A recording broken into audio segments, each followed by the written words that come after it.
on a Sunday afternoon after a crazy storm we just had. Nature at its finest reminder of what it can do and we can't do anything about it. I'm in my third day with no power, so I'm humbled. Anyway, welcome. This is an event that is co-sponsored by the Sustainable Living Institute of Maui and Hoku Nui Maui. My name is Melanie Stevens, and I'm representing the Sustainable Living Institute of Maui that is based here at the college and offers a lot of continuing ed training in agriculture and energy.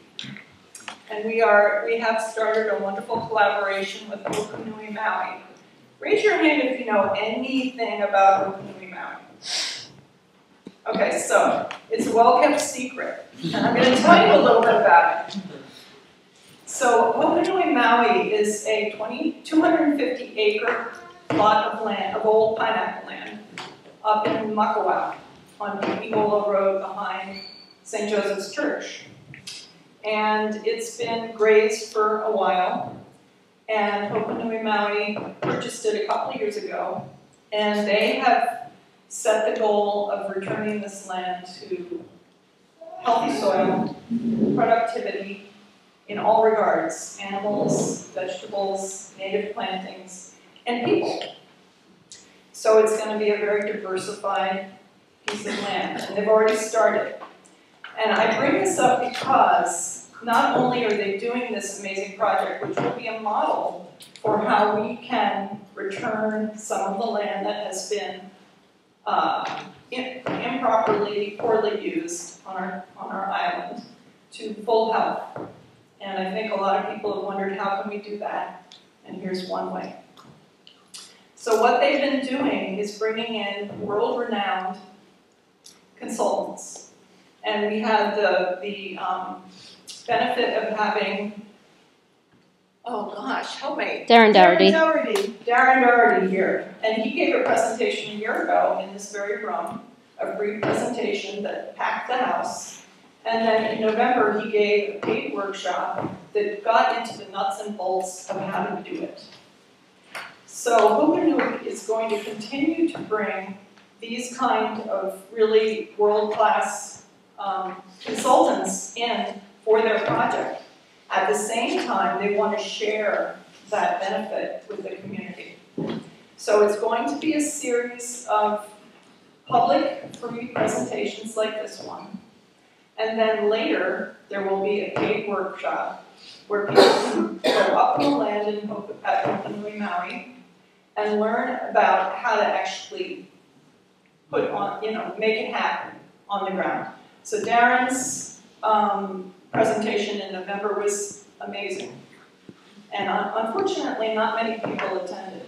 But I want to put it in your minds that our presenters will be back in probably the fall. Maybe November, December, something like that. And you will probably want to attend their workshop.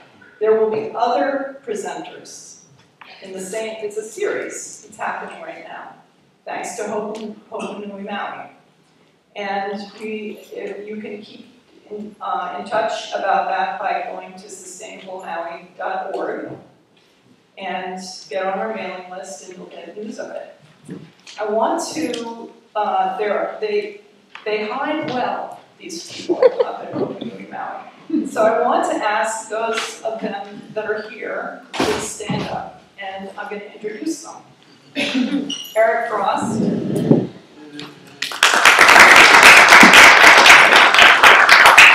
Josh Chavez. Greg Ronald. Annette Pegg. Claire Graham Kellerman. I think that's everybody. There are others of them, but they're not here right now. Okay, and now without further ado, do I need to tell you anything more? Did you figure out where the bathrooms are? There's some that way and some that way. I think we're good. Okay, now I would like to introduce, I just want to start by saying I read the Omnivore's Dilemma a couple years ago when it first came out. And the middle part of the book talks about the polyphase farm. I've been a vegetarian for over 40 years. It's the only time I've ever thought, darn, I wish I ate meat. This is so cool. And so here we get to hear from, some of you have read the book, but you've heard about Joel. And here we get to hear from the manager and the promotional artist from Polyphase Farm. And those are Joel Salatin and Sherry Salatin.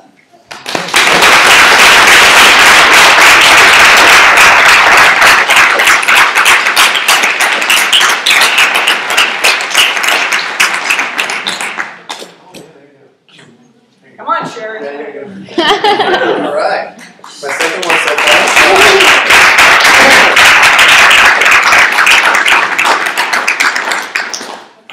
All right. Well, thank you so much. I'm going to speak into this. Can everyone hear me okay? I'm going to try to stay to this leash here the best I can. Thank you. For those who have the hearing issues. Thank you. Can everyone hear me in the back? And everyone see okay? Is the lighting okay? Can you see the pictures? Lights down some more.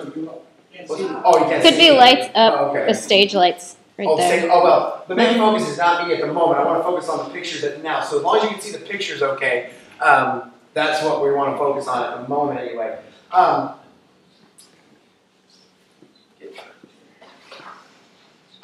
So the cool part, so thank you first of all for hosting us here at the college. You know, it's really for me just quite a quick apology, if you will, or slash raw moment, if you will. It's really kind of a surreal moment, if you will, when I speak at colleges, having never attended one. So, so I'm always honored and kind of a wow of how life has taken me in so many different turns and twists to arrive at this point in my life to be able to share a time with you all and here in a wonderful place of Maui. To be here and the life that I've had behind. I also want to thank again, so the college, thank you for opening up your facilities to this event and to the community, thank you very much. And also to Hoku Nui Maui, thank you very much for having us over and for what you're doing, the Frost family and the vision that they're casting for the local community and the food movement in and around Maui. Our hat is off to you all and what you're doing and everything in the community and the ripple effects that that's having. So thank you very much, and all the people that are involved there as well. So why does a Virginia boy get to come to Maui in the middle of January? That's it. Yeah, of all the places to come and work, that's a really great place to go, right? When Darren Dorsey called me and said, "Daniel, would you like to come to Maui and do a consult in January?" I said, sure. Let's make it happen. That sounds like a great plan. And so it's really been a great pleasure to come out and to be able to spend, again, some really cool time. When we get home on Wednesday, we leave on Tuesday or Monday. Get home on Tuesday, and it's supposed to be single digits when I get home. So anyway, that should be exciting. So we're enjoying the sun while we can. This is lovely. As we talk about farming, I think as we get into, I'll give you a little bit of background about our farm and where I come from, because I think the easiest thing to some of you that maybe are not familiar with Polyphase and what we do and what we're about, coming over from Virginia, I'm about as far away from Maui going east as you can get. It's pretty far away on the other side of the world practically. And to realize, to say why, what I'm doing in Swope, Virginia, on the other side of the world, what does that have to do with Maui? And how does what I do there apply here? And how is that? So it's very simple, and we always are, no matter where we are and what we do in life, it's very easy to say, well, that works for you, but it doesn't work for me. Right? We're always easy to say, well, they have a better marriage, or they have a better community relationship, or a better church, or a better school, or they had a better upbringing, whatever. It's so easy to say they had it better. And so what I want us to focus on today is the fact that we have so much more similarities than dissimilarities. And on top of that, many of the environments, the climates, the terrain, etc., are very similar from Swat, Virginia to Maui, Hawaii. So that's a very cool thought. The other thing is that many of the principles that we use today are very similar from the world over and the beginning of time. Wherever you happen to believe that is, I mean, whether it be a creation or otherwise, that it started with a purpose in mind, and it began to develop, and we have a template, a pattern, if you will, for how that is to take place in our relationship with nature and our relationship with our surrounding environment, whether that be just the animals involved or the community thereof, both the people, the animals, the land, the environment, the flora, the fauna, all of that comes into a situation where you're able to, there is a pattern that we need to involve as we begin to take those steps in interacting with each other and with all that steps. One of the interesting things that you will find as we look through it, as we alluded to in the introduction, is that when we look at our diet, there's the big debate out there, you know, micropollen, eat food, mostly plants, not too much. How do we actually interact? Is there enough meat and poultry on the planet to feed the growing population, or do we have to all become vegetarians or cut down all the rainforest and all of that? You know, what those great debates. I'm not going to solve those here today, but I would like to dive into them a little bit in realizing some of the principles that cover agriculture in general the world over, okay? And just landscapes in general. And realizing that what we're going to look at today, I have had the pleasure of spending the last 7 working with the Hoku Nui team and working and delving in and drilling down into the basics and the bedrocks, if you will, of each one of these principles, and then applying them to how they would work here in the Maui area. So I'm really excited to see what will happen in 12 to 18 months, as to seeing what will happen out there on the farm and on the land, and seeing the people that are involved in it. And realizing that our nature and our society and our ecosystem is supposed to be stewarded. It's supposed to be managed. It's supposed to be massaged, if you will, in a way that encourages growth and expression of that. And so I think it's important to realize that we don't just wash our hands of the environment and of the local area, if you will, and say, well, it'll take care of itself, and the best thing I can do is not do anything and just live in my house and have my garden or my postage stamp yard or what have you, and let the rest of nature take care of itself. On the contrary, we need to be much more involved in it, both as people and as a community, to involve in the stewarding and the managing of that landscape. And so I want to spend the next hour, if you will, driving down into what that may look like. And I realize this is an abbreviated version, and we're going to hit the highlights, and we're going to just skim the surface of what this looks like, and to just start your mind down a path of regenerative agriculture, as Darren Doherty would indicate. We would talk about sustainable agriculture, but even a step forward of leaving it better than we found it, not just holding even, as sustainable may indicate, but maybe even, like I say, a regenerative where it's a better than you found it. So for us, we started, just a quick background again of Polyface Farm. My grandparents bought the farm in 1961, and it was the most worn out, beat up, run down piece of property in the state of Virginia. And we had the ability to, over the last, I say we, because I come from a long legacy, not myself personally, but we as a family were able to have the joy of bringing that pasture and that land back to what you're going to see in the pictures today. So you realize, just a quick background, that the pastures and the fields that you're going to see today were mostly rock, bare soil, briars of some sort, undesirables of every kind, if you will, and you could walk through the field without being real careful and never set foot on a plant.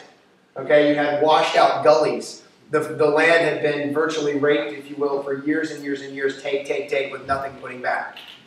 So what we're going to see here is a journey of a method to bring it back to its past self and to rejuvenate and to re-energize and to regenerate that soil as it was before. And how do we do that? What is the best way to do that? There's many ways that we can look at that. Some would say, put a fence around it, lock the gates, leave it to trees, and leave it alone. And that's the best way to do it.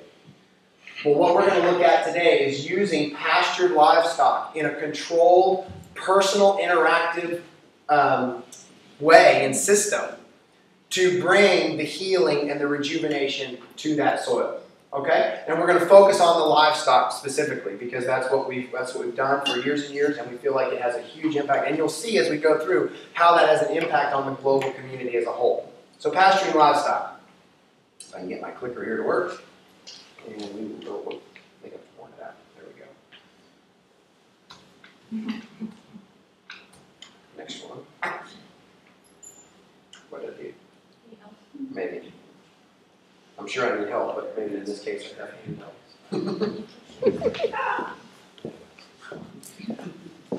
Okay, hold on. We'll get this rolling here in a second. Yeah, come on up a bit. I'll just push this. I'll just push this.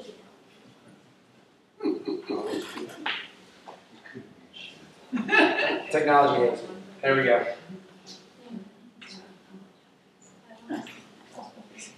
Best laid plans. Go to the slideshow that's right by the 66%. Yeah. There we go. Oh, other one. That's a book. The book one? Yeah, the one all the way to the right is the slideshow. Yeah. I'm just worried about it. There we go. Okay. There we go. Pasturing livestock. All right. Thank you. Yay. Now we're up and running. All right. So, pasturing livestock. When we think of pasturing livestock, we typically think of the great big cow, the beautiful herbivore that looks something like this, the big tasty marbled steak in front of you. Not to be vegetarians, but anyway. But the idea of a very fleshy, a large, rotund animal. Okay, not some skinny, bony thing that we might see on some starvation episode of African Plains or something like that. But we want to see something large, rotund, and deep in grass, something like this, okay? And the idea is, how do we accomplish that? And how does that actually, does this take from the soil or does it actually add to the soil? So we're gonna look at that today. How do we create a grass environment that will do this? This is the lush pasture. We get about 30 inches of rainfall per year. So compare that to what you're getting here. Of course, our frost date is about May 15 to August, or until October 1. So we can have, that's our growing season. So you can kind of give an idea of what we're talking about growing in this short amount of time. How do we get a lush grass plant? You know, that looks pretty tasty, and I'm not even a cow, you know. That looks pretty yummy. I think I could eat that pretty well. And but the cow, so some of the principles. So what does the cow typically do? Again, we look at nature. So people say, man, you know, Joel's a pretty smart guy and Daniel's following along pretty good. That's pretty smart. We're not that genius. All we're doing is looking at nature. Say, how does nature handle animals? And so as we look at the great herbivore and realize that every grassland in nature, any grassland in nature, whether it be the plains of Africa, the Midwest of America, or any place in between, is not devoid of a large herbivore. It has a large contingent of herbivore, whether it be wildebeest, the American bison, elk, caribou, etc. Okay? And so that is the method. And so we said, well, how does the nature manage a grassland system and a pasture-based operation? And how does it maintain itself?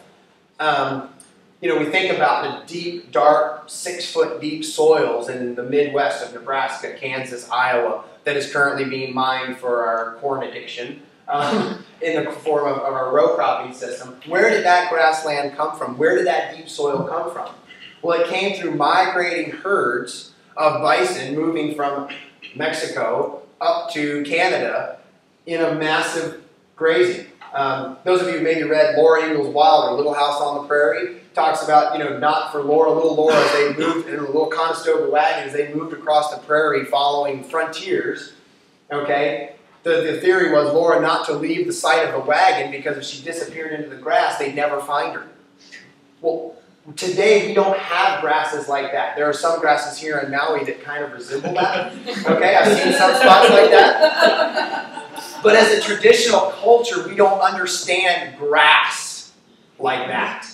We don't understand grass being so tall that you disappear into. We don't understand grass as the early settlers of our Shenandoah Valley of Virginia would indicate as they rode back to home into Europe. They said that they could take grass from either side of the horse and tie it in a knot above the horse's saddle in the Shenandoah Valley in early frontiersmen.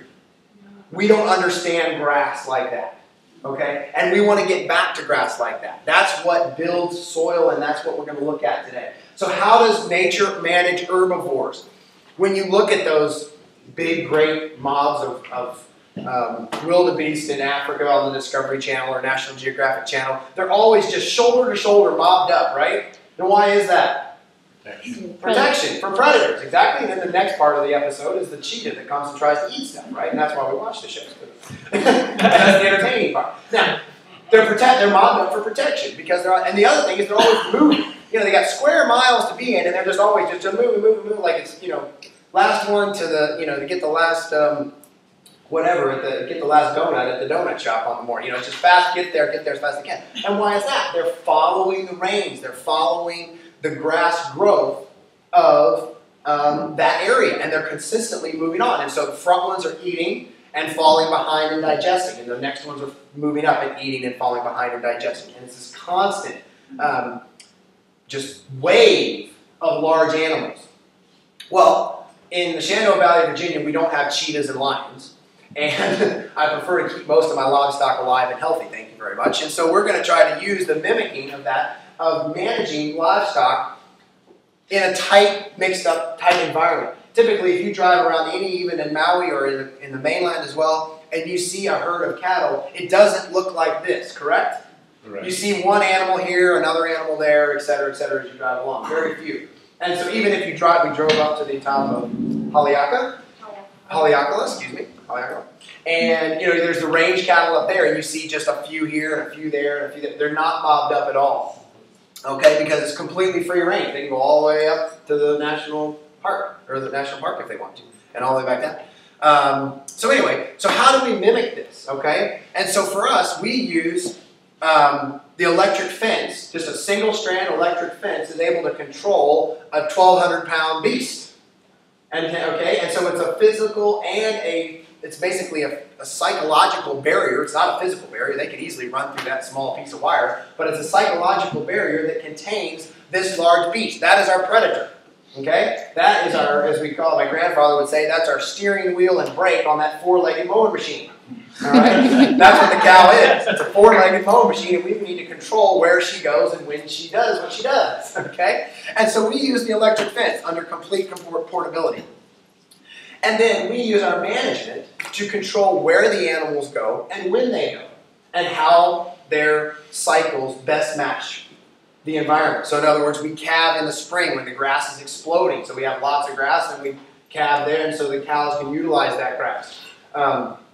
As opposed to calving off-season, and then the cow, you have to maintain the cow. You know, I'm not going to go into all the detail, but the idea is to match the seasonality of the grass growth with the cows and with the calves. And so as you let the grass grow, we're not talking about in typical continuous graze system where they just turn the cows out, leave them, and pick them up in the next year. The grass doesn't get much above about 4 to 5 inches, right?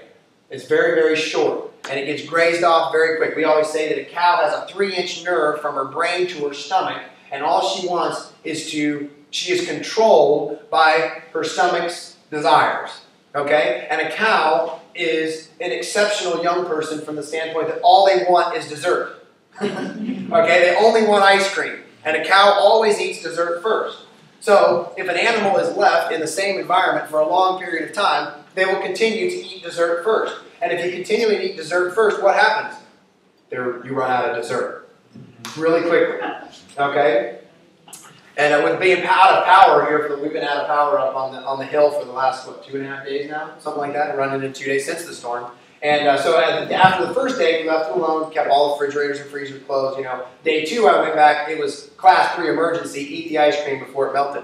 I turned into a specific cow. Eat the ice cream now. But how do we control? So we control the animals where they are and bunch them up and move them strategically in a way that they will only be where we want them to be.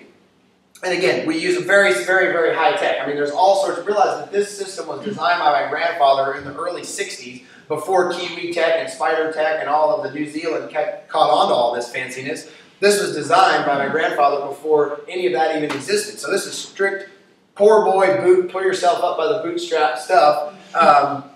3/8 re-rod with a simple, like, 65-cent insulator on the top. That's an old welding spool. For those of you who maybe weld with a MIG welder and it just feeds right in, that's an old welding spool. I think I might have with 2 bolts put in it for handles, and then you've got a porcelain insulator right down here that you tie it off with at the end, and that's your fence. That's it.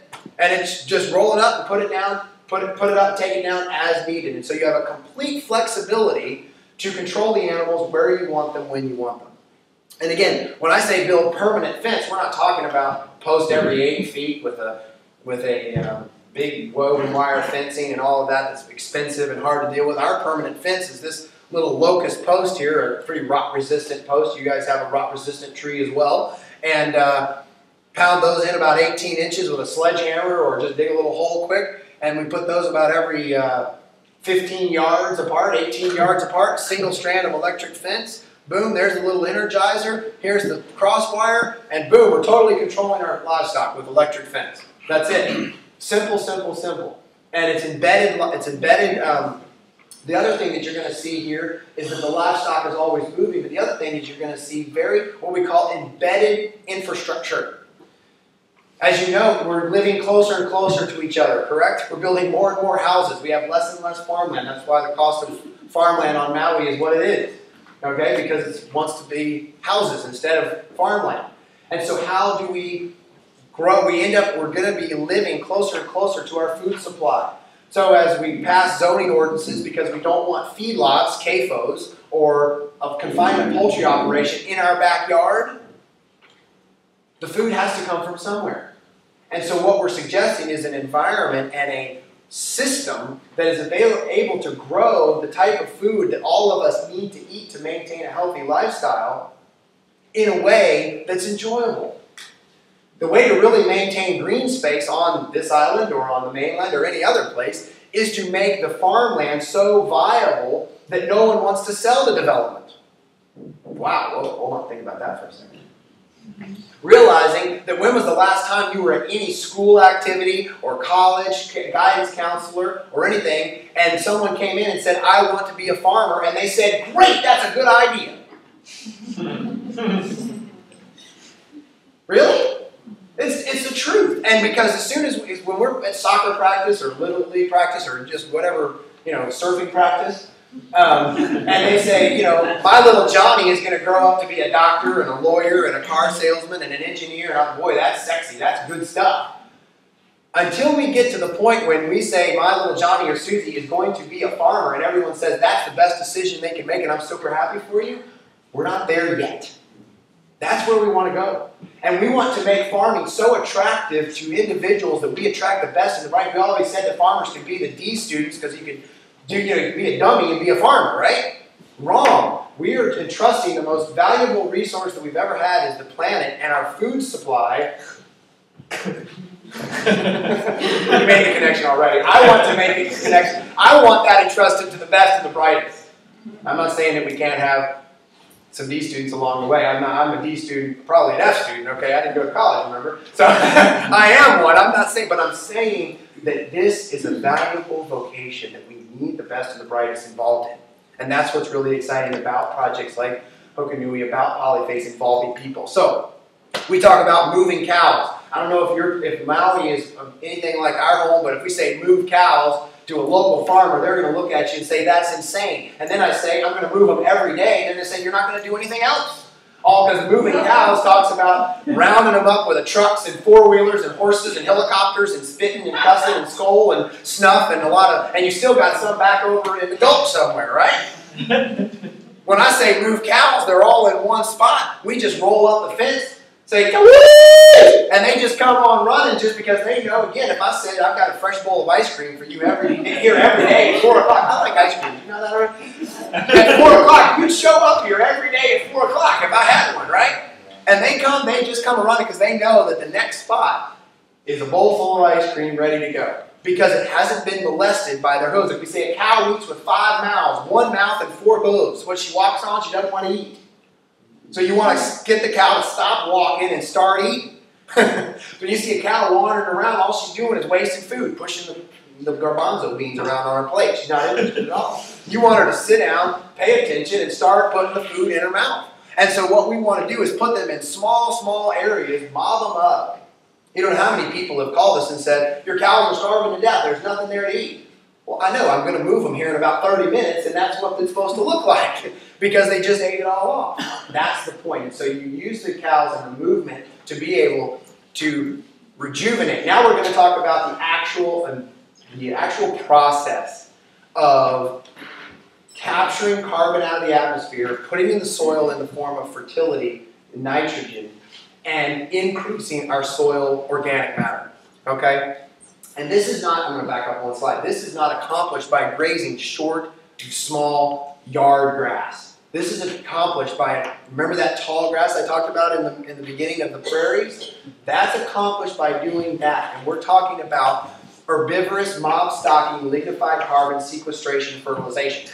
Nice. Got that one? Okay. I only do it once. And anyway, so what we're talking about, when we talk about adding fat, and I'm very much there, we're talking about not adding fat. So New Year's resolutions, everybody's going to go to the gym, and if you're going to lose weight, you want to stop eating what? Carbs. Carbohydrates. You don't eat potato chips. You don't eat French fries. You don't eat bread, okay? And even ice cream. Shoot. Okay. When you eat, what's really interesting is when the grass plant is short and green and vegetative, it is very high in protein. What that means is it's like eating a power bar, all right? It's great for muscle building. It's not great for fat. I used to say it's like you get, Lance Armstrong cows, but that just means he took roids, so that doesn't help anymore. So anyway, the point is that you're eating a lot of protein, and the cow, and we all know what that looks like when you're driving by and the cow just shoots out the back end, right? That's protein, gone. The way to gain weight is to eat carbohydrates. So when we talk about fattening livestock, the reason the CAFOs and the large feeding confinement operations of the Midwest have worked is because for the first time in their life, a cow doesn't have to go anywhere to eat all the carbohydrates you could possibly imagine. And it's just rolled out in the form of corn, soybeans, and any other plant that you can want to imagine. Okay? And what they're doing is that they're taking that carbohydrate, turning it into fat. All right? And that fat can be good fat, and that fat can be bad fat from the standpoint of saturated cholesterols and saturated fats and all that. And we're not going to get into the dietitian area of all this, but it's fascinating. And so what we're doing is by letting the grass grow tall and long like this, that's stuff that, a little girl can disappear into, and the grass can grow long and turn brown and become very fibrous and carbonaceous. And then the plant is either eating the seed head on the top, which is a little bit like grain, and then they're eating all the carbs on the stalk, and then they're also eating the green material. As you see here, this is on the slide on the right, you can see the green down the bottom. That's protein, and then you have the carbohydrates as the brown up on top, and then the slide on your right is what it looks like 24 hours later. Okay? So we want to make it like a mouse has to pack his lunch to cross that area once the cows have gone through. So we start it, they go into it like this in that type of mob. So we're talking about running 100 cows on a quarter acre for a day.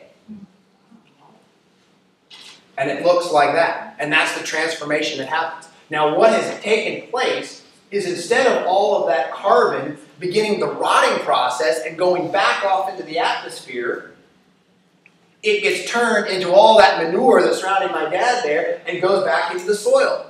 And remember that the mirror of what's above the ground is what's below the ground in volume. So every time that grass plant gets sheared off by the cow, it turns into, the plant shears off equal amount of root system to regenerate and to cause enough energy to send forth the new sprout.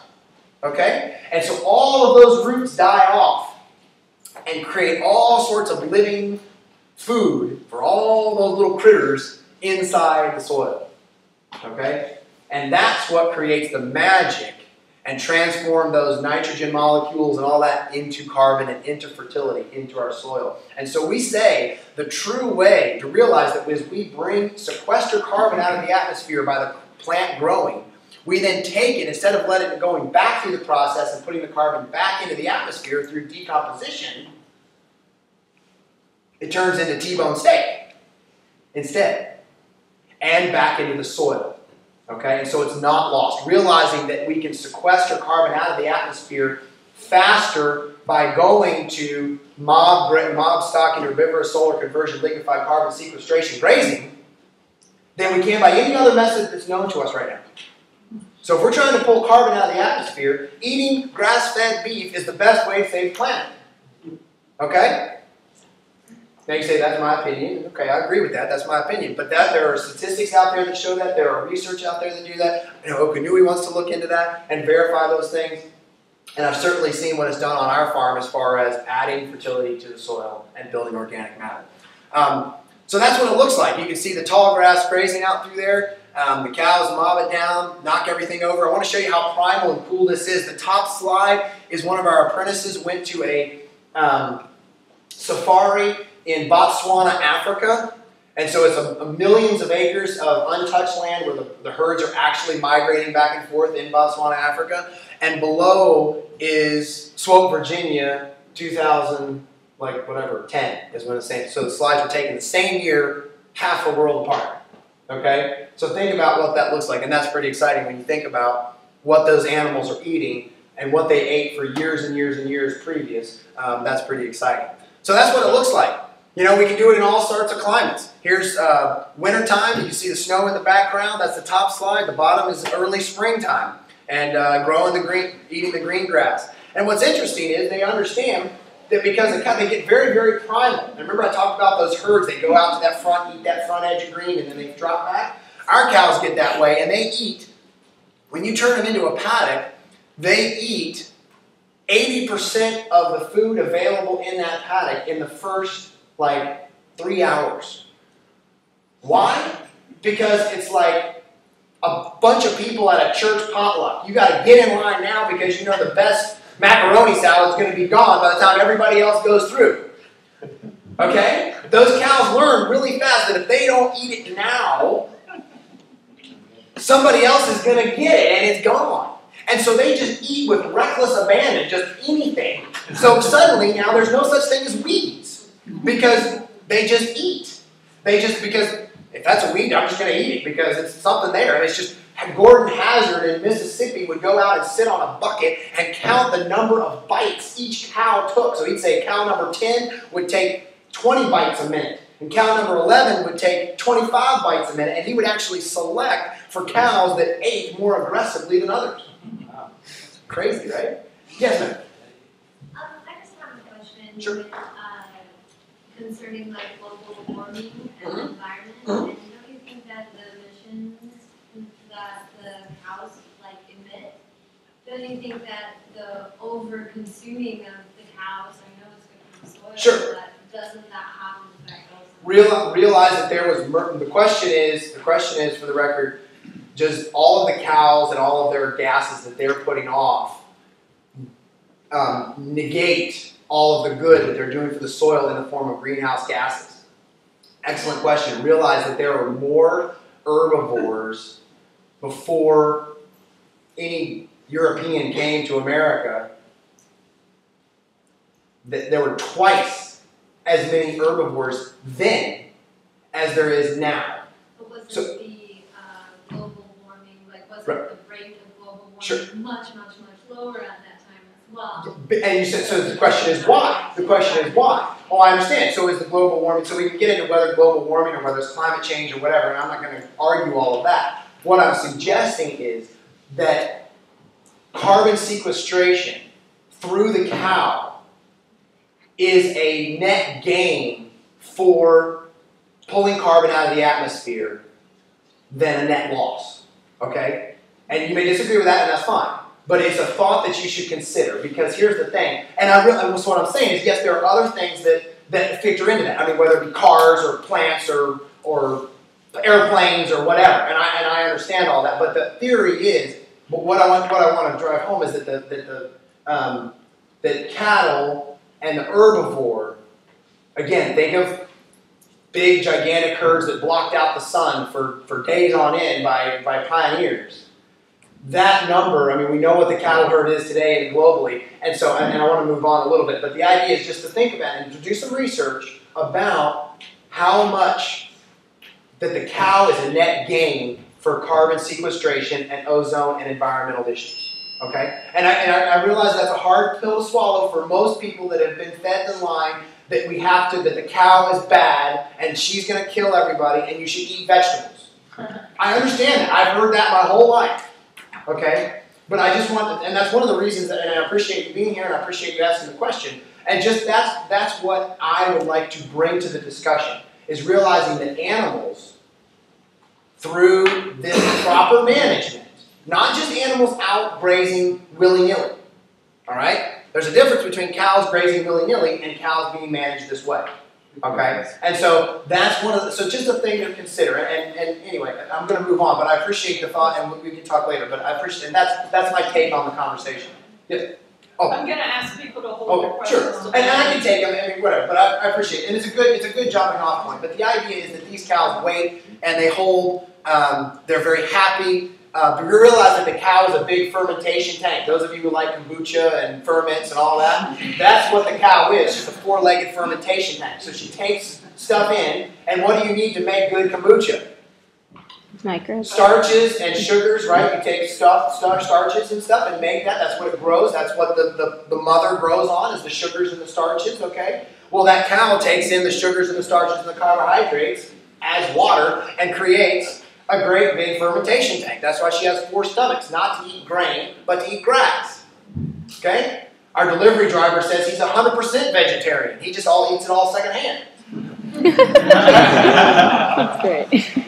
We open the cows, they flow through, they get used to the process, they move right through on a regular basis. We move them daily. Every single day, we open the gate, they move through. It's a super thrilling experience to be or next to a moving mob of 500 to 1,000 cows as they pour through.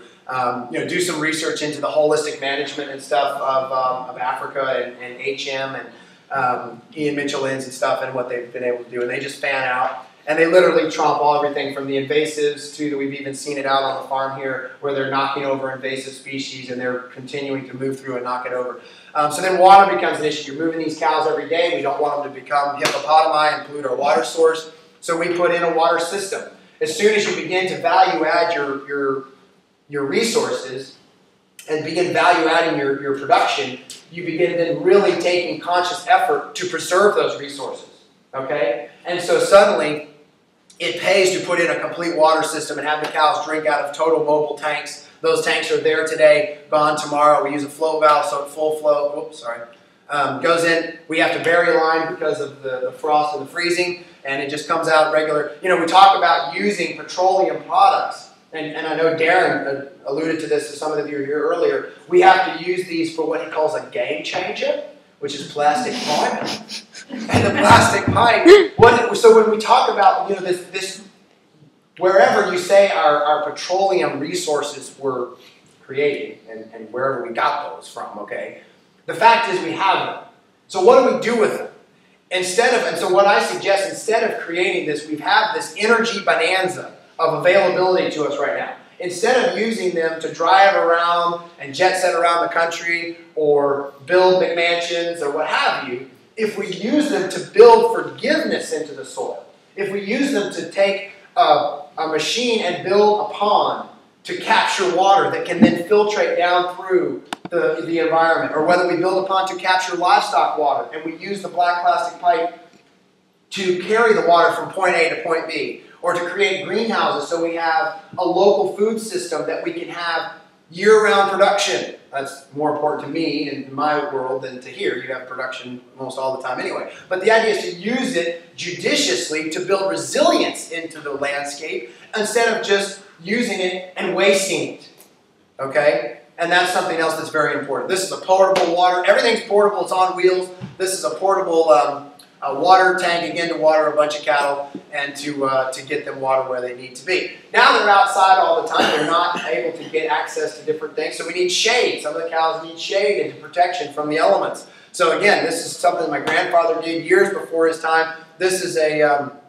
So we don't want the bottom. We don't want them shading up in trees and creating a pathogen tank for all sorts of worms and bacteria and problems for the cows that create health issues. We want them to be out grazing in the pasture. We also want their manure and urine and the goodies to be out where we want it, where we can use it again instead of underneath a tree. So we created a shade mobile, and that moves along with the cows. It shades 150 head. Here's another several. These will hold 75 head each. And what's great is you can park them right over a clump of invasives, and because they pack 150 under there and just pack in there like sardines, they stomp anything that's in front of there and totally knock it over.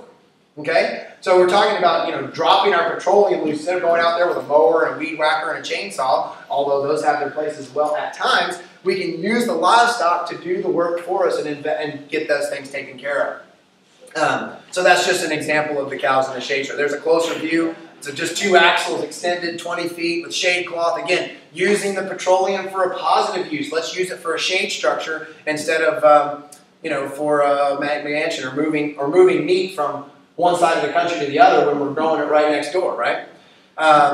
Okay.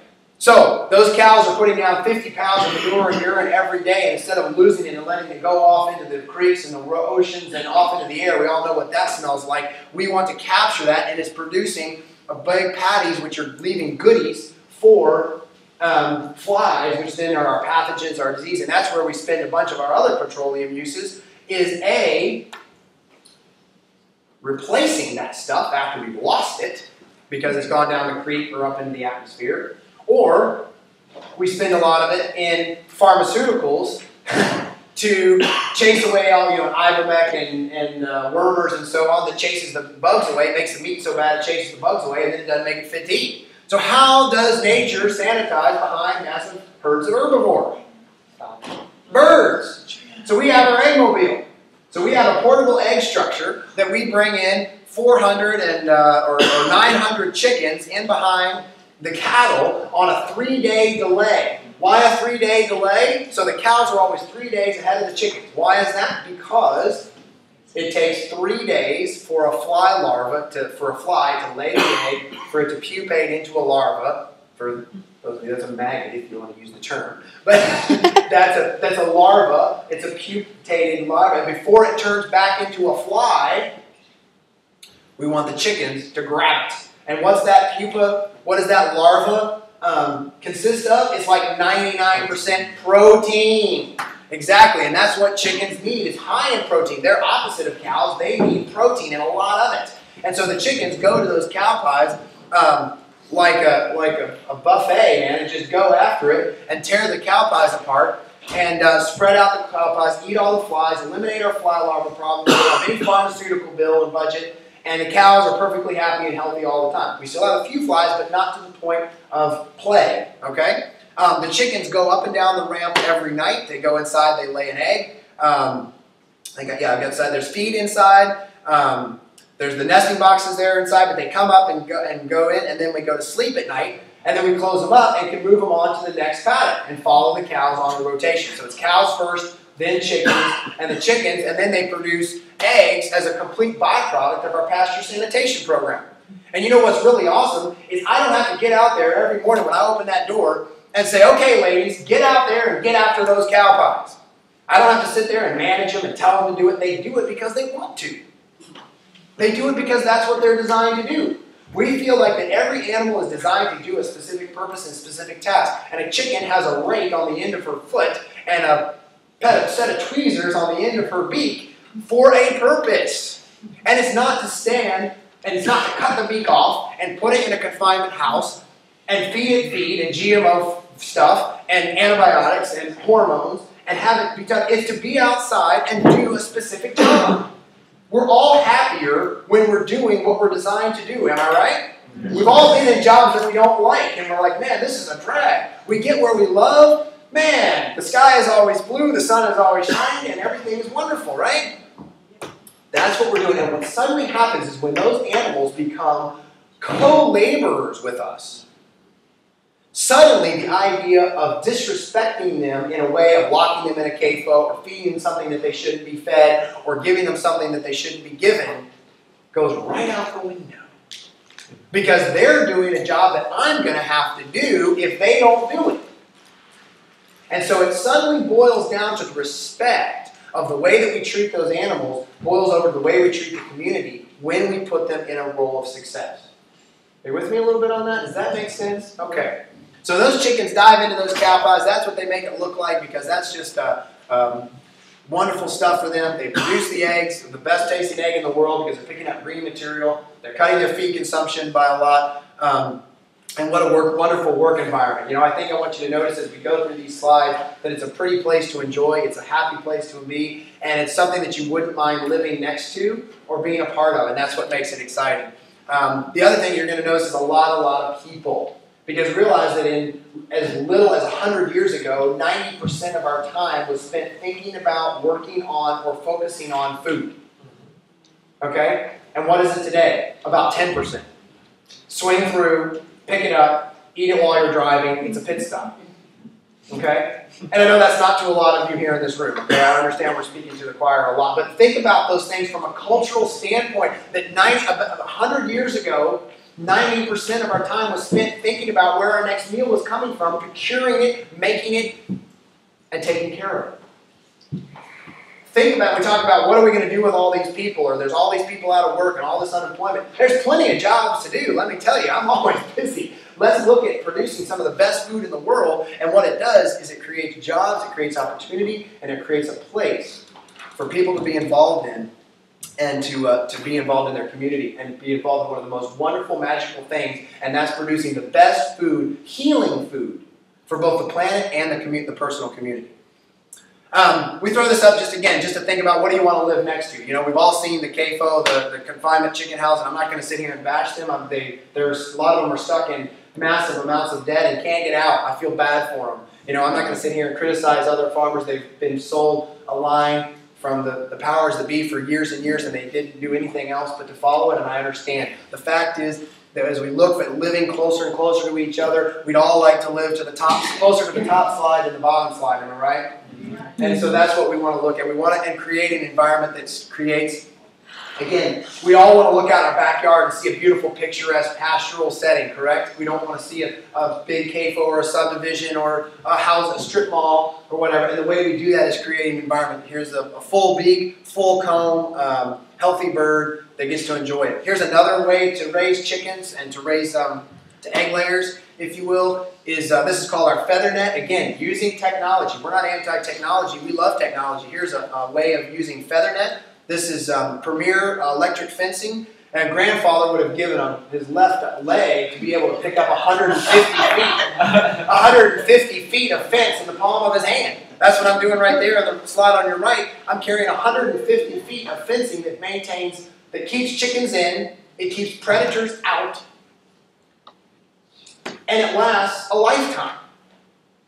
Wow. You know, what Abe Lincoln would have had to do to split all those rail fences to have one of those, right? So we pick it up, we move it, we set up a joint, so they're in one fence. So if you can imagine a quarter-acre circle, or oval, if you will, we set an adjacent quarter-acre circle right next to it.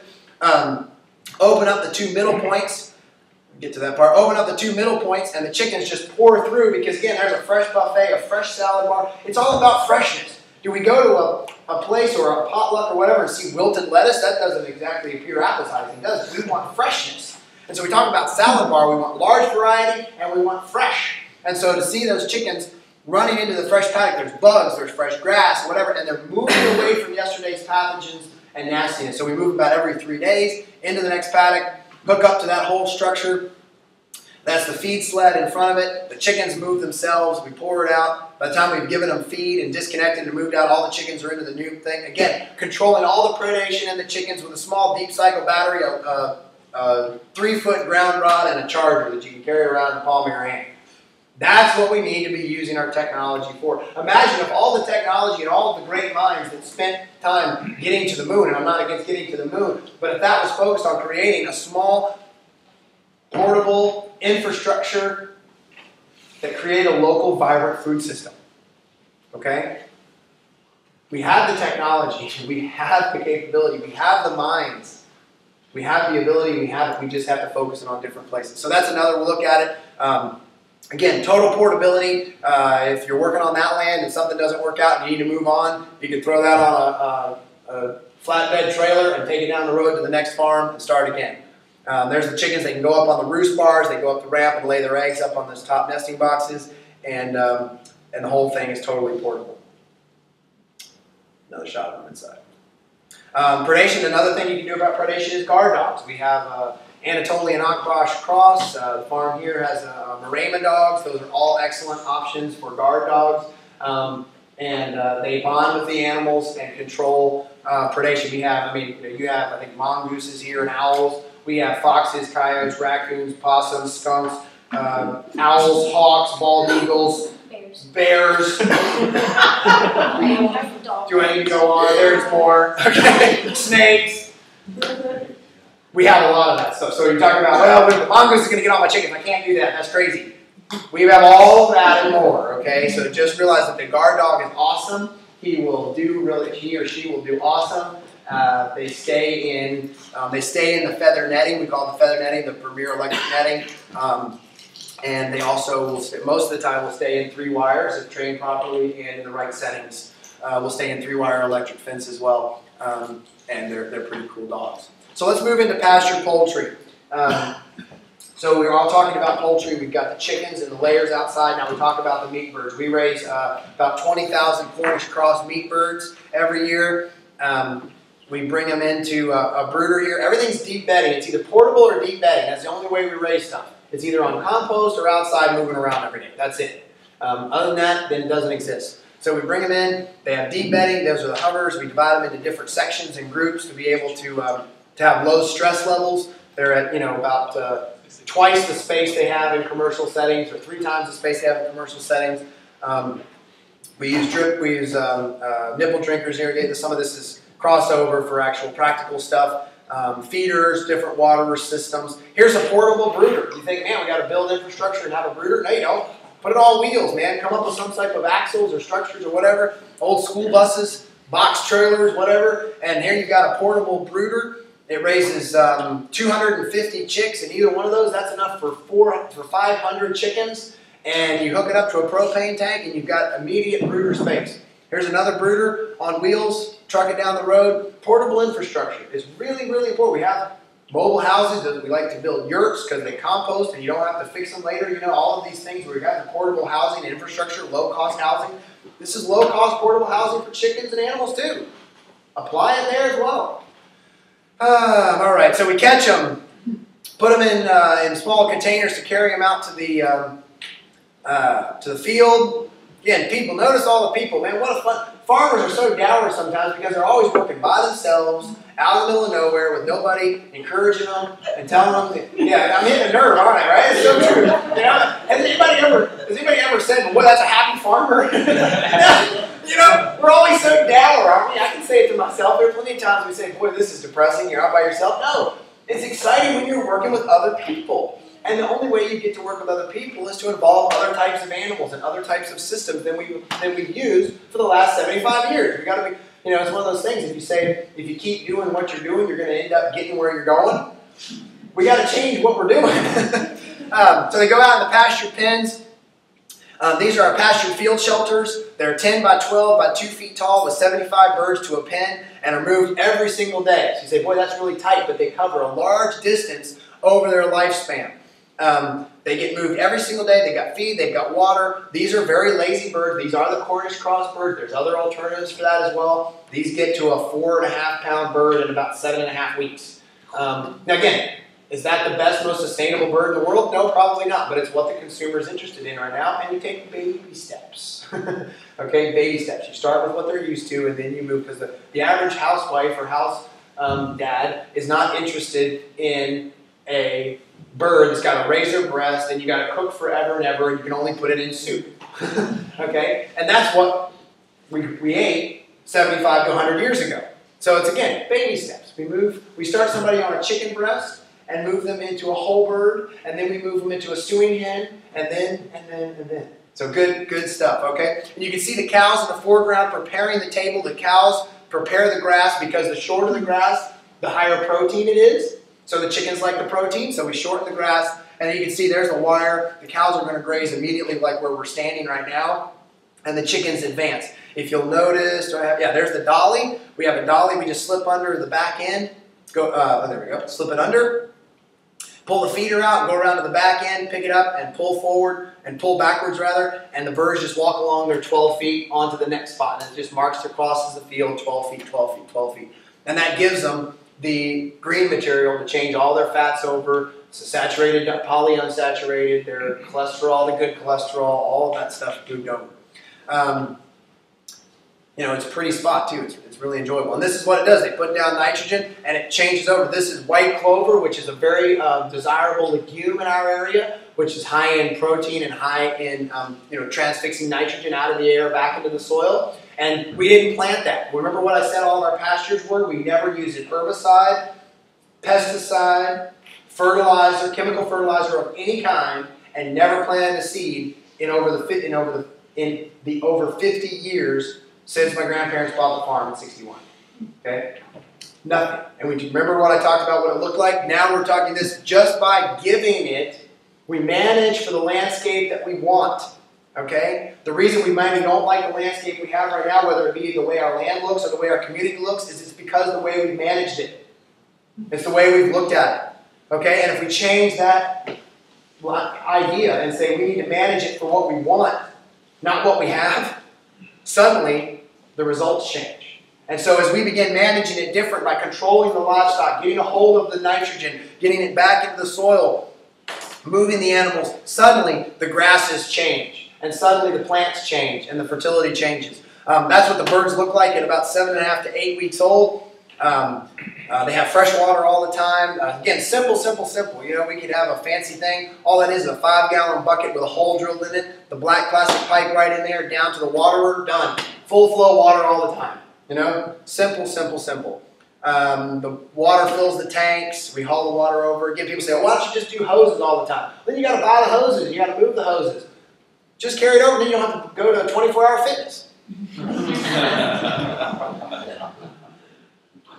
Moving into turkeys, we raise turkeys as well, very much the same way. Start them out on fresh bedding. You notice the sawdust, how clean it is. You also notice that we never clean out the bedding between batches of chicks. And when you talk about the industry, that's anathema. You got to clean it all out. You got to sanitize it down. You got to clean it to specs. No, that composting bedding creates all types of natural antibiotics and antibodies that I would never know about, never see, and we've never studied. We have no idea what's inside that bedding. But those chickens get inside there and dig in and find things that we can't see, and they have all day to do it. It's great stuff. So we raise turkeys in the feather net. All they need is shade. You get a turkey up to about 8 weeks old. You can't kill them with a stick. And they love to be outside. They eat a lot more grass than chickens do. All they need is shade, shelter from the sun and just a driving rain. This is a gobbledygook. Some of you have to think about that a few minutes. Gobbledygook. And this is what we just hook onto it and it goes down the field. There's a roost structure here up on top. The shade is up top. And they are super great. Again, their marketability is basically 1 day a year, but there's a huge market for them as well. Again, just notice the mosaic as we talk about the tapestry of our landscape. We want to mix in trees and land and pasture, and we mix in, here's the cows in the background, chickens in the foreground. You can just see off the corner to the right, there's some chickens, so that's the egg mobile over there. It's a total mosaic of everything getting mixed together, following each other in the symbiotic relationship that nature intended. And Michael, our guard dog there on watch. It's super fun too. Now we're going to move into one of the funnest things, and that's pigs. Pigs are super great. They're really fun to enjoy. They're They do a lot of great things for the soil. And realize we have to back up at the end of the day. If we're not having fun and we're not enjoying what we're doing, we need to take a long look in the mirror and evaluate what we're doing. Because we have to enjoy our vocation. Because if we're going to romance the next generation into this, realizing the average farmer is pushing 60 years old, we have to begin enjoying what we do, because why does anybody want to follow along somebody that's down in the mouth all the time? You know? You want to be around somebody that's dour all the time? No. You want to be somebody that's happy.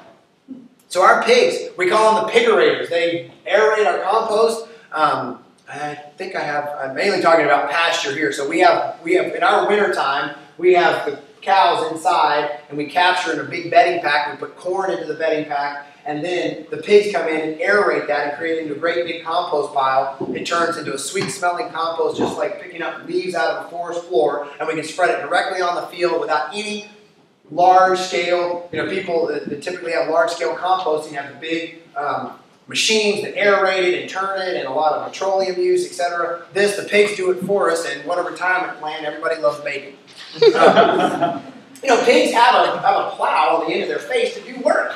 Not to sit on slatted floor and cement and be amalgamated and extruded into a McRib sandwich that doesn't have any bones in it. Okay? And so that's not what a pig is for. A pig is to do work. And so we take them out, we turn them outside. Not only are they doing the piggerating, but during the summer, they go out into the grasslands, and we use electric fence to control them. We do give them a cell feeder so that we control their intake and make sure they're getting enough to eat. But they eat tons of grass.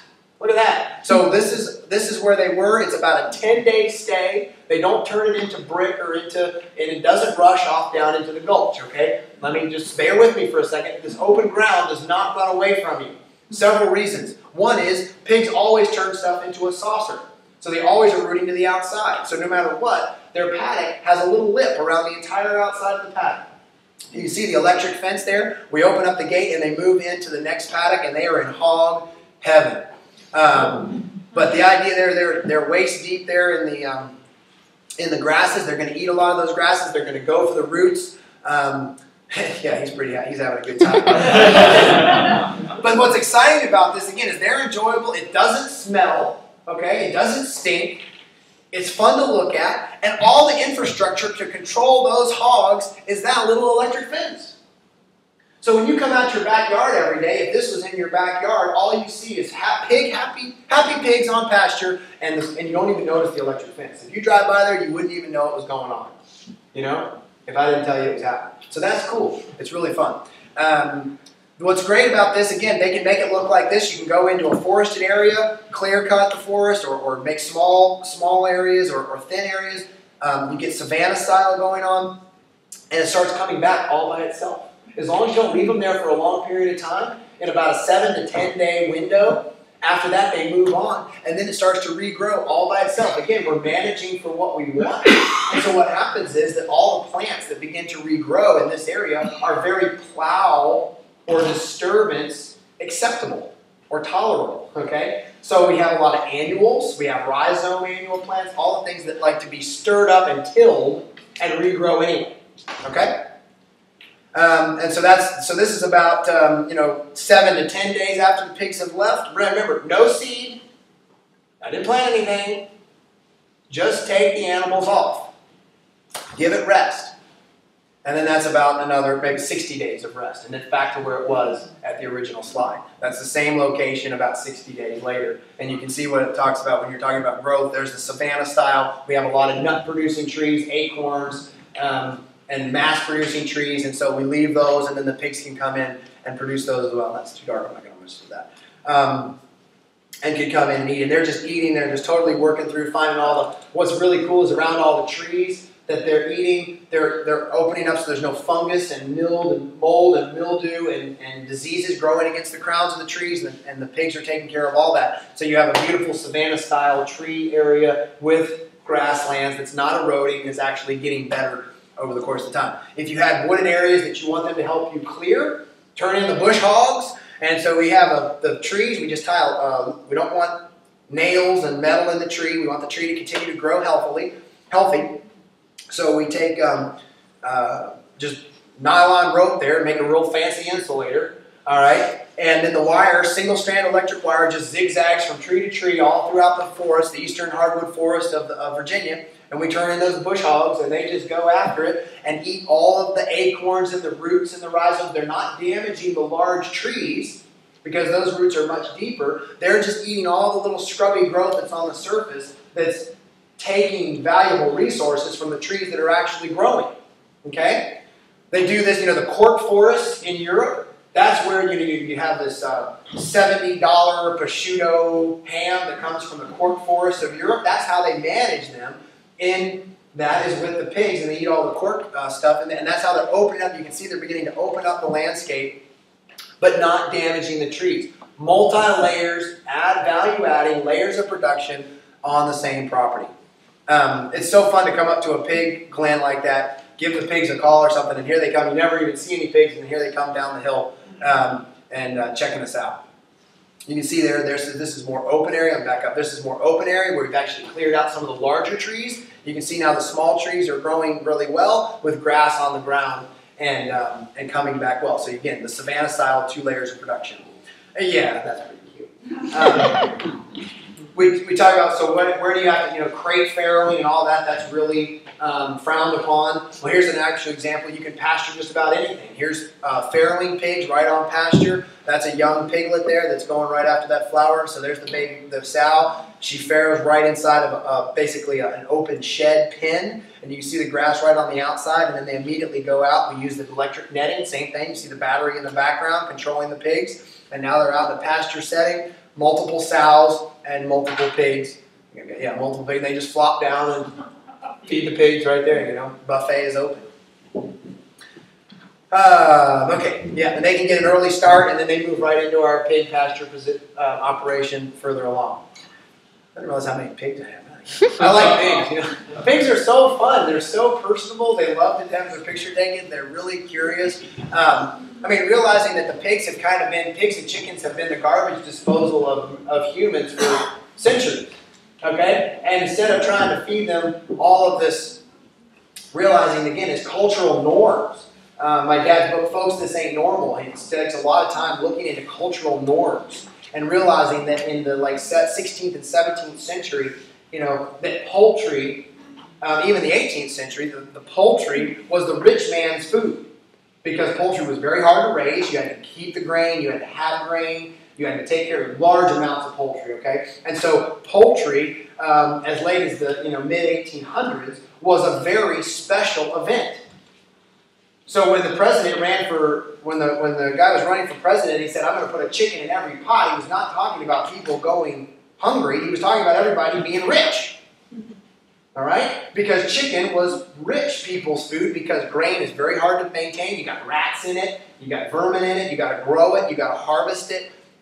And then you've got to feed the bird. Then you have to process the bird, pick the bird, scald the bird, pluck all the feathers, etc., etc., etc. It was only through the bonanza of cheap oil and the bonanza of cheap grain and mechanization of the process did poultry become affordable for everybody. Okay? And so realizing that the cultural norm was eating beef and pork because beef was easy to dry, beef jerky, it was easy to cure, salt pork, and chicken was very difficult and very perishable. As soon as you butchered the bird, you needed to eat it very quickly because there wasn't refrigeration and a way to have it, in a way. So you would, the amount of poultry that a human has eaten in the last 50 years versus all other meats has completely inverted. Completely. And so that throws a whole bunch of other ramifications onto our world and onto our mindset that we haven't even thought of yet. We can't comprehend. Us sitting here today in this room, 2015 now, we can't comprehend of a world that only ate about 2 chickens a year. Just from a global standpoint, the shipping and the transportation and the grain use and all of that. Imagine if all of the grain that was used to feed all the chickens that what is the average chicken poundage eaten by Americans today is what, 100 pounds a year. I mean, I don't know. You can look it up. I'm just making that up. But anyway, 80% of all statistics are made up on the spot or something. So, but it's huge. And like I said, it's completely inverted in the last 75 years. Okay? And so think about if all of that Midwestern prairie that is now being plowed up in soybeans and corn to feed all those chickens and pigs and cows in feedlots was in perennial polyculture, tall grass grazing, like we showed you earlier, and we weren't shipping that grain all over the country and all over the world. Sitting here today, there are so many things we cannot even fathom what our world would look like if that happened. And I think there are so many things you say, well, I'm concerned about XYZ. If we eat all this beef, what's going to happen? Or if we stop eating chicken, what's going to happen? Or if we start eating all these plants, there's not going to be enough food for things. All I'm suggesting, I don't have all the answers, folks. All I can say is that if we start pursuing the truth that we know today and begin taking incremental steps in a positive direction, and we can all do little steps. We all can do little steps. 10 years from now, we'll be living in such a different world that some of the questions we're struggling with today won't even be issues. I don't know which ones those will be and won't be. Okay, I'm not a fortune teller. I can't predict the future. All I know is that when we started going toward this direction in Polyface 30 years ago, we couldn't conceive of a landscape that we see today. You can pasture lots of things. There's rabbits. We have rabbits on pasture. I raise rabbits over chickens in a racket house with rabbits and chickens working symbiosis together.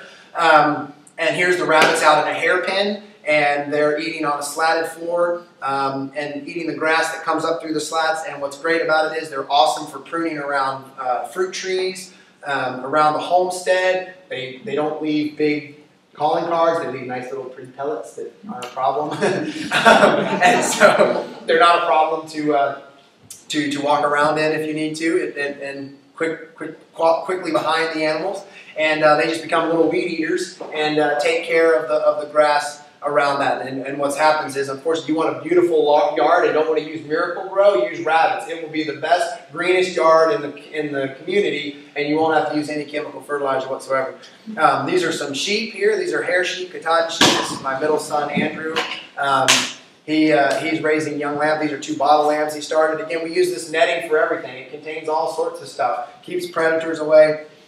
And allows us to use all sorts of, sheep are very browsy, very like goats, but even not quite as much, but they do a lot of browsing and like to eat up above their shoulders. And so we can put them in some rough areas and begin clearing out some rough areas or fence line maintenance or whatever. You don't need to use a weed eater, you can use the sheep.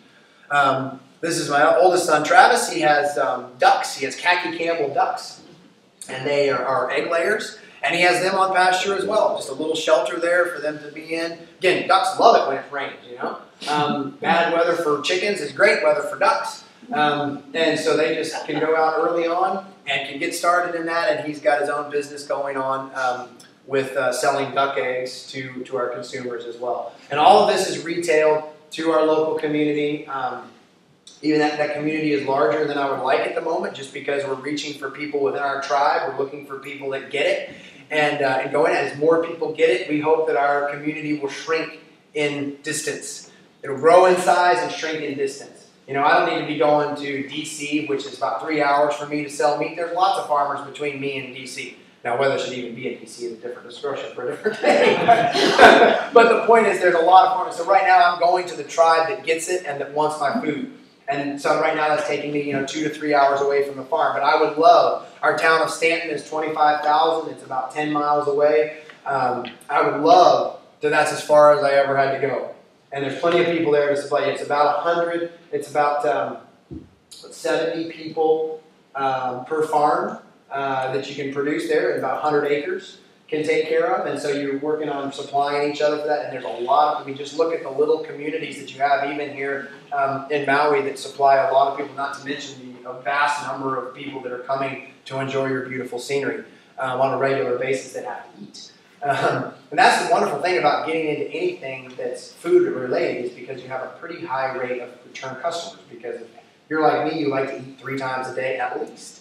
So getting into marketing, you know, it's a fairly consistent high turnover of return customers once you get it into their mouth. We always say if you want to change some person's mind, that's sometimes difficult, but if you put good food in their mouth, they want to change themselves. And so our marketing premise is basically just give away samples, and it comes back 100-fold. And so we just give away samples of all sorts of things, from chicken to beef to pork to eggs. We go make calls to restaurants and we say, it's not about we're the cheapest. You know, how depressing that is, that the best thing you can offer is you're the cheapest. How many of you wanted to go out and buy the cheapest car or go to the cheapest doctor?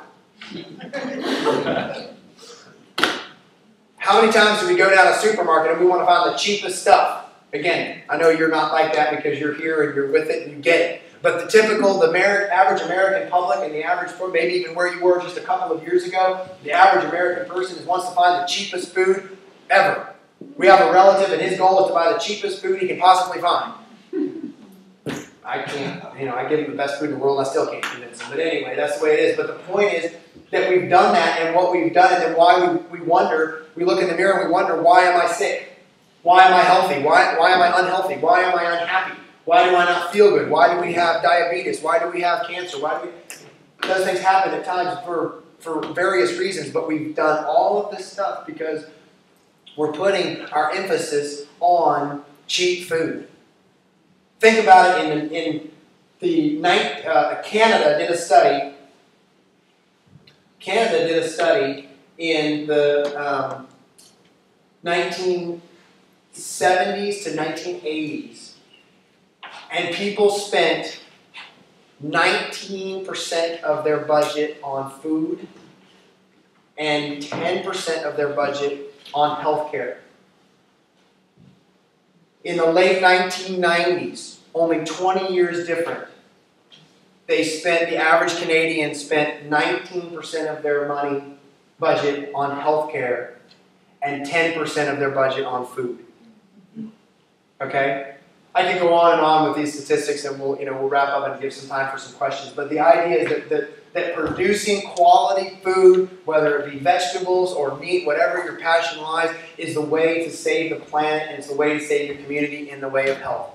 I can't emphasize that enough, and it's super enjoyable to be a part of. If we continue to pursue truth, we will find the rainbow, we'll find the pot of gold at the end of it, because it's there, it exists for all of us. Most of the time, it leads right back into the soil. Because as Sir Albert Howard said, healthy soil makes healthy plants make healthy animals, and healthy animals makes healthy food makes healthy people. May we all pursue truth and healthy food and healthy soil, and may we have a happier community and a blessed life. Thank you for this time and your attention, and I'm going to open up for questions now. Thank you.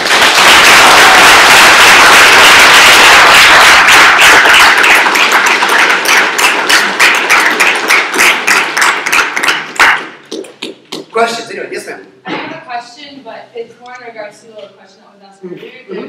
I'm sure you know there's a really good book called Cows Save the Earth, and it's got a lot of good facts. Okay, thank you. That answer that question. Yeah, thank you. No, and that's the thing, it's all an open discussion.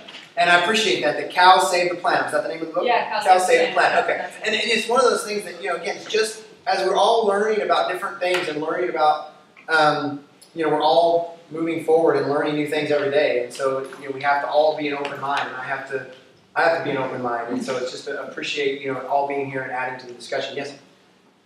As for regenerating the soil, say an area that's fairly degraded, you can't just throw your livestock right onto it, right? How do we regenerate soil that's totally degraded? Very much like some pineapple ground that I've seen a lot over the last week. That's a great question. So where do you start? What's the most of the time, and this is a great question to jump off on. Most of the time, we like to solve our problems by bringing in something, whether it be a wacko lunatic farmer from Virginia or something in a bag. I'm thinking mainly genetics. We think, if we can just get the right bull or the right supplements or the right bag of fertilizer, that would solve my problem. most of the time to solve the problems that we face within our soils and our farms and whatever is typically management oriented. And it's getting control of your livestock in a way that's beneficial to the soil. And so again, from what we've done on Polyface for the last 50 years, I can tell you that a way, I mean, Darren had multiple ways as well, from keyline plowing to soil hydration. It's all tools in the toolbox. And one of the things that we recommend is to really get control of your animal. Typically, if you have cows, for example, if you have cows and you'd ask me, what is the most important thing that I can do to begin increasing my soil health? My first question back to you is, are you moving the cows every day? If you're not, you don't have full control of your cows yet. And that's your step. So I would suggest that no matter how terrible your soil is, that the livestock is the catalyst to begin moving that process forward.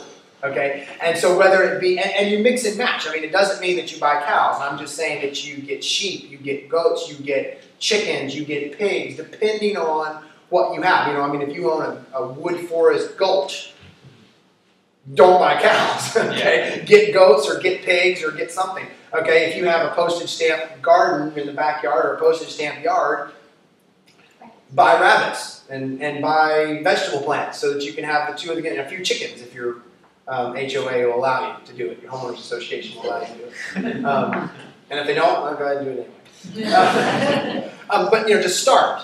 And I think start with the animals that best fit your environment, but getting the animals on the property and getting going. Do you have a region more so about like stocking density? Yeah, stocking density. Yeah, okay, so how do you, if your land is totally kind of barren. I mean, so I was telling the crew this morning at the team at Hoku Nui that my grandfather, because there was so poor soil, so 2 examples, and we went ahead and got animals on this. The soil was so bad that you couldn't put an electric fence stake in. And so my grandfather took old tires, filled them with cement, put 2 pieces of 1/2-inch pipe in the soft cement, one straight up and one at an angle for hills, and we'd roll that off, and that's when we put electric fence stakes in. That's how we built electric fence, because there was no earth to support the electric fence stakes. So obviously the vegetation wasn't very good. The other thing is that Dad would mow hay back when we made hay, or when we made hay back in those days, and he would go around the field mowing, and he'd lose his place because the grass was so thin. He wouldn't know where he was mowing. But we could put cattle on. So the idea is just start.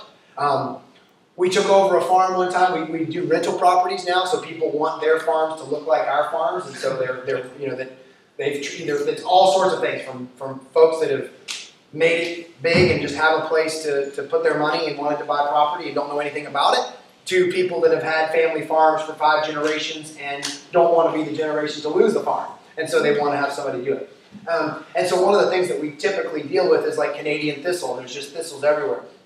We took over one farm that had an old crop field on it, and when the previous renter moved out, the thistles just took over. They didn't put any cover crop on, no grass, nothing, and the thistles were literally like you planted them, and they're higher than my head. We turned the cows in there, and they totally disappeared into the thistle field.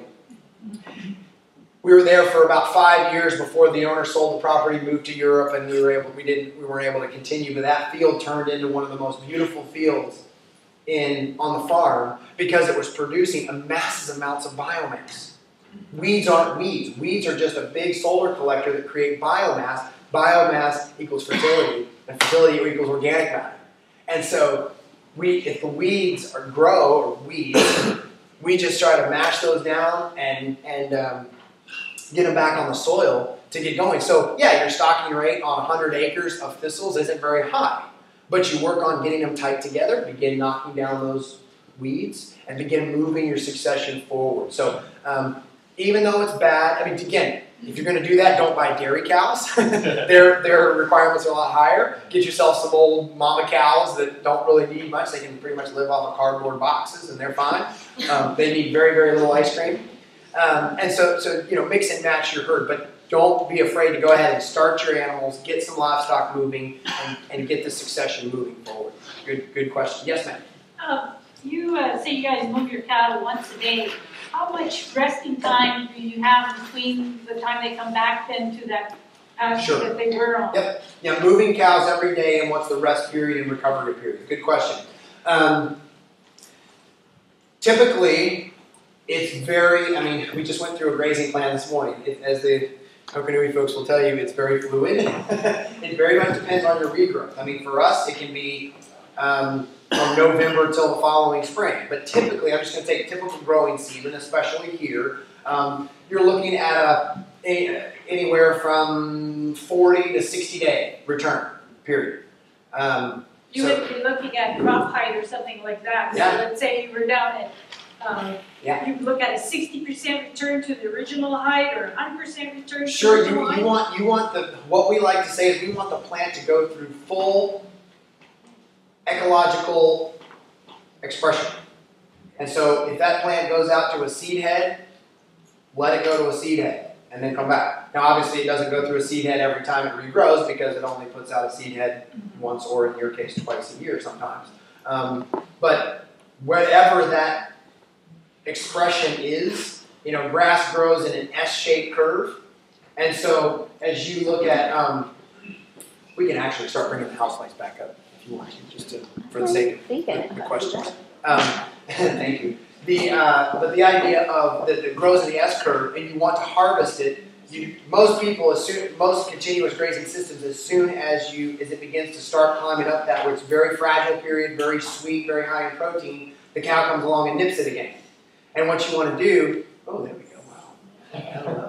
Hello. And so what happens?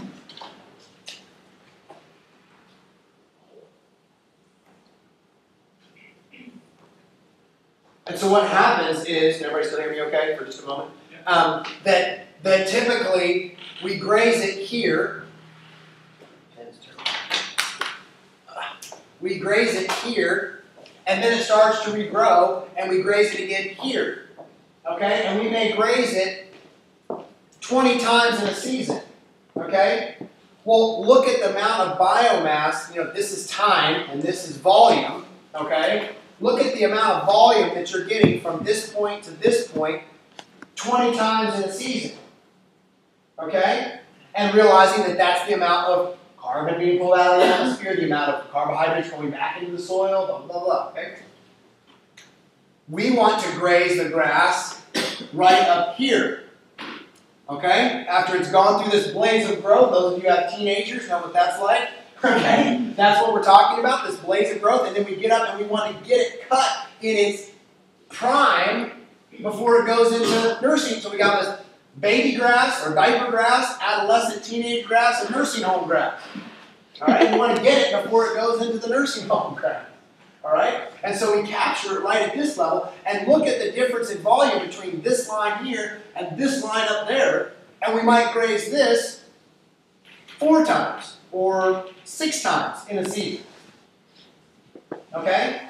And so what you're doing is depending on your rainfall, your climate, your volume of cattle, etc., is going to determine how many times you graze it between there. Okay?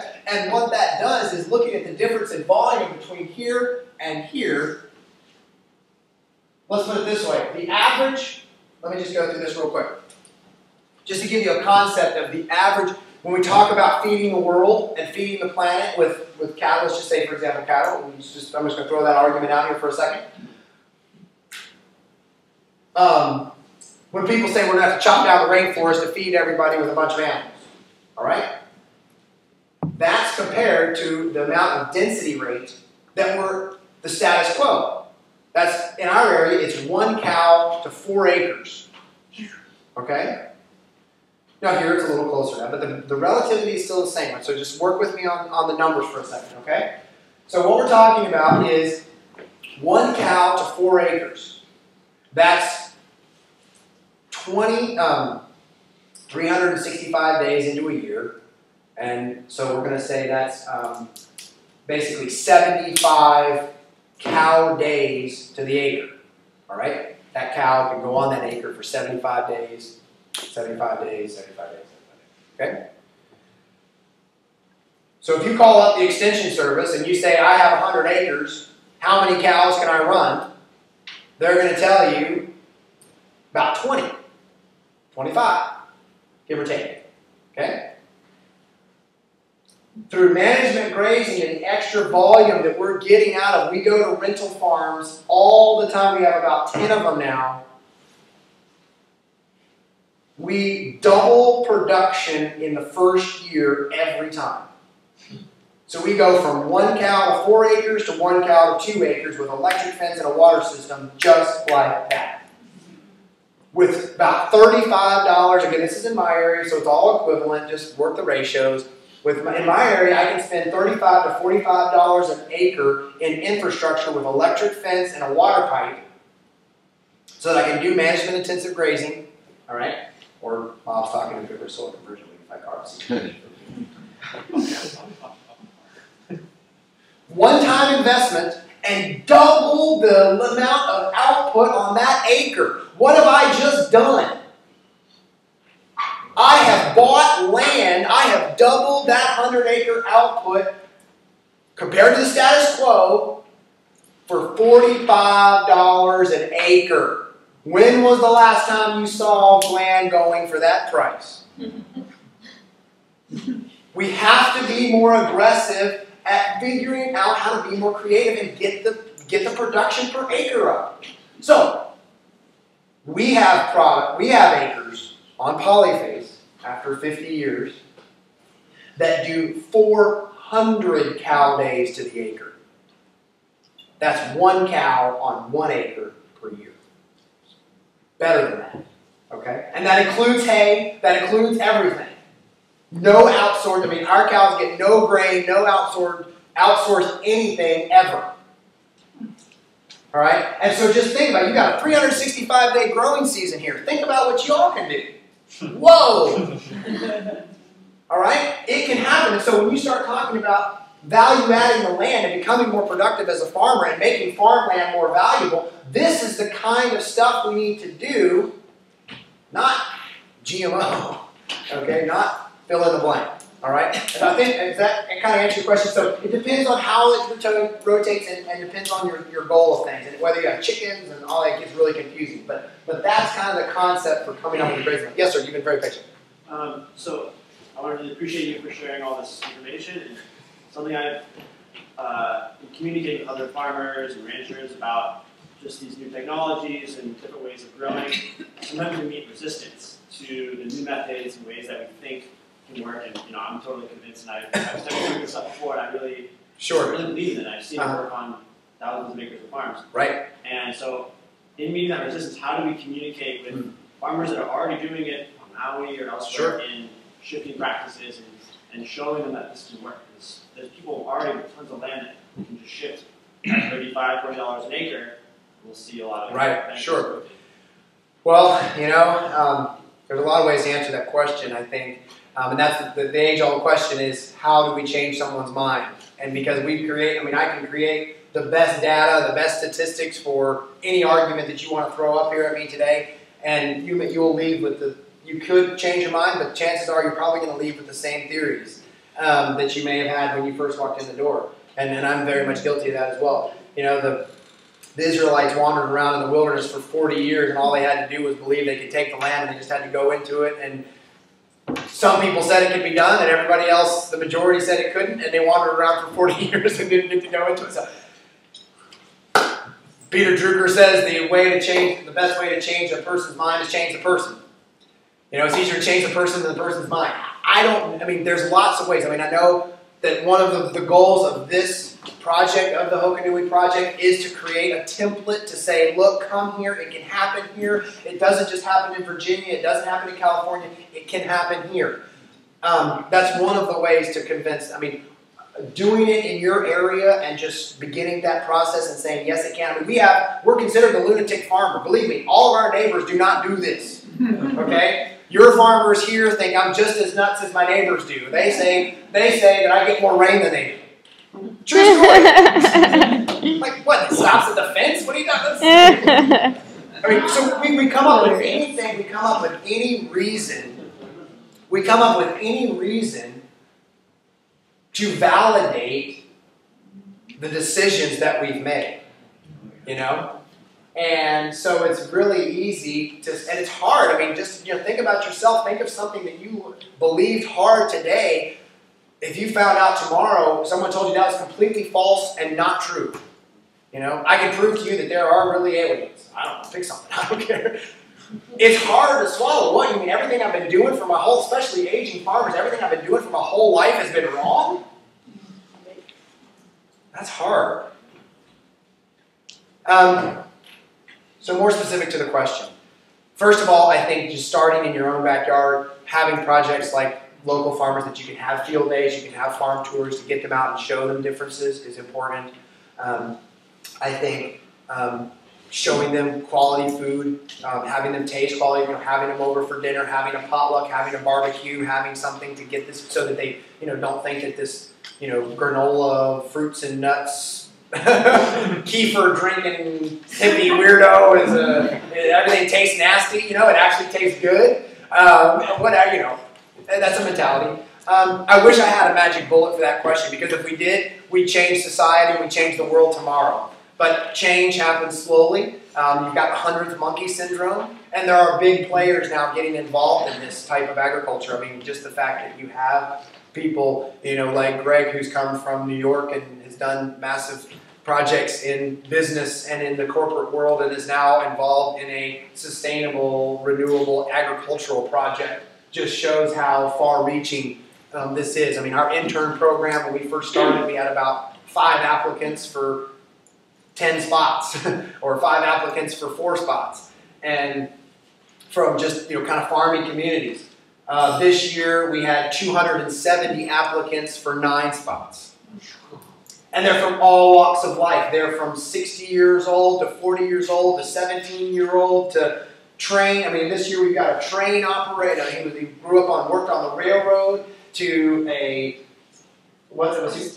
an ice world national champion ice dancer. Go figure. Now he wants to be a farmer. I mean, it's just people are coming out of the wood. And so as it begins to permeate and begin to sink in to our community, I mean, those people that, again, it takes time, and for those of us, the believers, it's frustrating at times to think that, oh boy, nobody's listening. But they are. It's coming, and keep on keeping on. I guess that's the only way I can really answer it. If I had a magic bullet, we'd be done. What's that? Yeah, we didn't. I think, yeah, sure. You want to?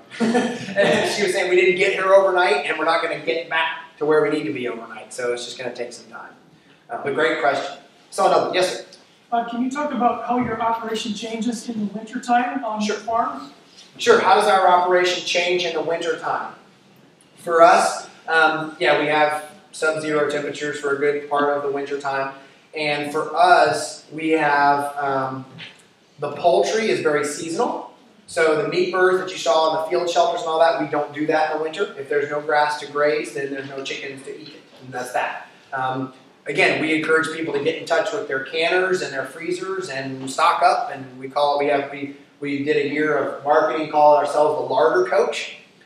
Begin to embrace your old larder of the old canning and the freezing and just stockpiling of everything. So we phase out the chickens. So on a very specific note, very just practical note, we phase out the chickens except for the egg layers.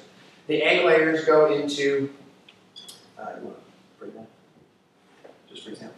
I can just go to the other program. We'll bring a picture up just for a visual. But we put them in high tunnel hoop houses, and they go on deep bedding. And then we have the cows continue to graze, and our whole grazing plan is focused on the stockpile for winter. And so it gets cold and it stops growing and it goes dormant, but it's still high quality. And so we continue to graze it. So just to give you a quick summer example,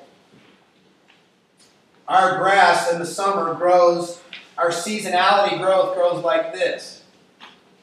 Okay, so here's December and here's January. All right? And so what we do is we stock our farm for this and attempt to move all of this grass into here and all of this grass, which then is more into here, and to try to level that out. And so we actually, the average hay feeding time in Virginia is about 140 days. Amazingly enough, in Canada, it's about 140 days, and in Mississippi, it's about 140 days. Huh. Why is that? Well, because you just make hay. That's what you do. When you have a set stocking mentality, that's all the more grazing and grass you get. But interestingly enough, right as we left Virginia to come here right after Christmas, we just put our cattle in the barn, about 250 of them, to feed hay in the winter in the barn.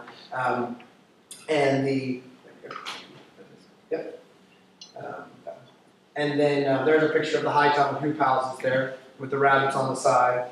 Should I come out? Oh, if you can see, it's fine. It's up to you, whatever. And then the rest of the cow herd, we have about 800 head of cattle right now. 250 of them came in at this point. The other 500 plus are out continuing to graze, and the grazing plan right now looks like we're going to make the 1st of February. So we'll feed for an average of about 40 days of hay. And if you know anything about hay, and that's about 80% of the cost of cattle managing is feeding the cow in the dormant time. And so that's how we handle the winter projects. So the pigs are outside until, again, stuff starts to die off. We have frost, we have freezing, and the nuts fall, and they try to harvest as much of those as we can during the mast time. And then they come into the hoop houses or the barn or deep bedding as well. Again, it's all an attempt to capture the nutrients, because if it's dumped on outside, it's like trying to wake up at midnight and eat Thanksgiving dinner. It's just your stomach is not awake and you're not ready to eat. And so for us, we try to hold the nutrients to be able to apply them when the earth's stomach is awake, and that's in the spring. So what we'll do is, as we as we move through,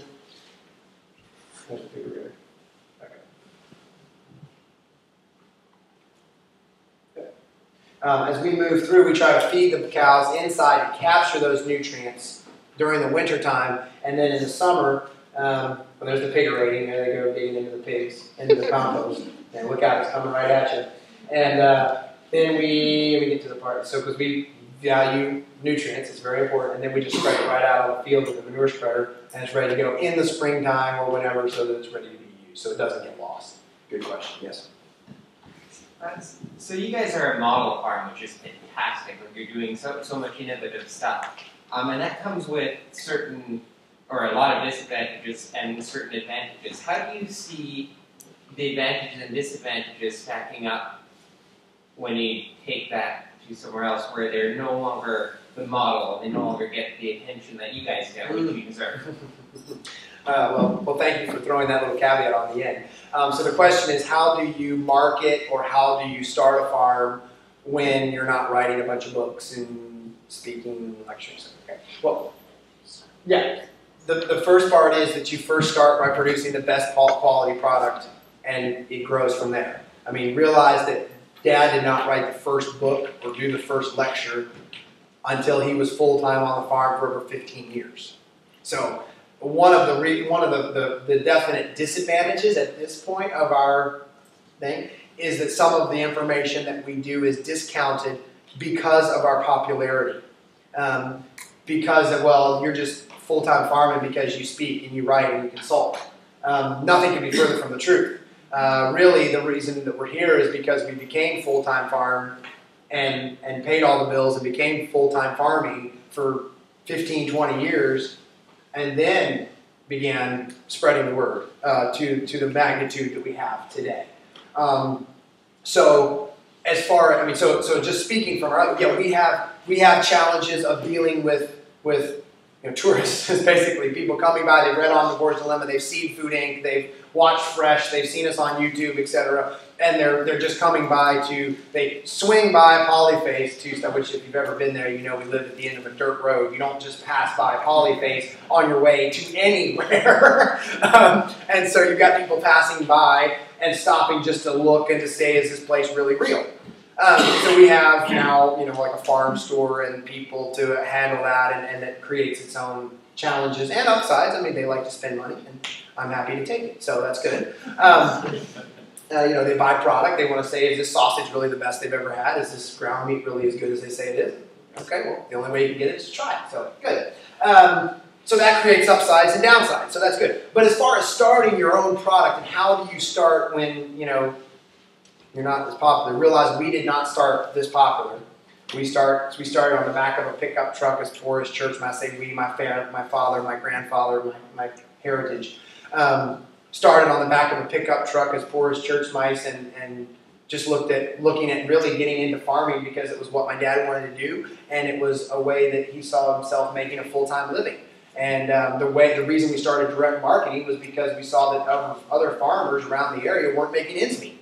And the reason we got into portability and low-cost infrastructure is because the fastest way to, you know, go down the tubes is to get into a bunch of debt and invest in permanent infrastructure and things that rust, rot, and depreciate. And when you have appreciating tractors, like a pig, you can, you know, that's hard to, you know, accountants kind of have to think about that for a minute. What appreciating tractors? That doesn't make any sense. We're still working on our tax accountant to help them buy that. But anyway, but you know, that's a real change of thought when you talk about most farmers. It takes $100 of capital to turn $1 in gross sales. On Polyface, we're $1 of capital to turn $1 in gross sales.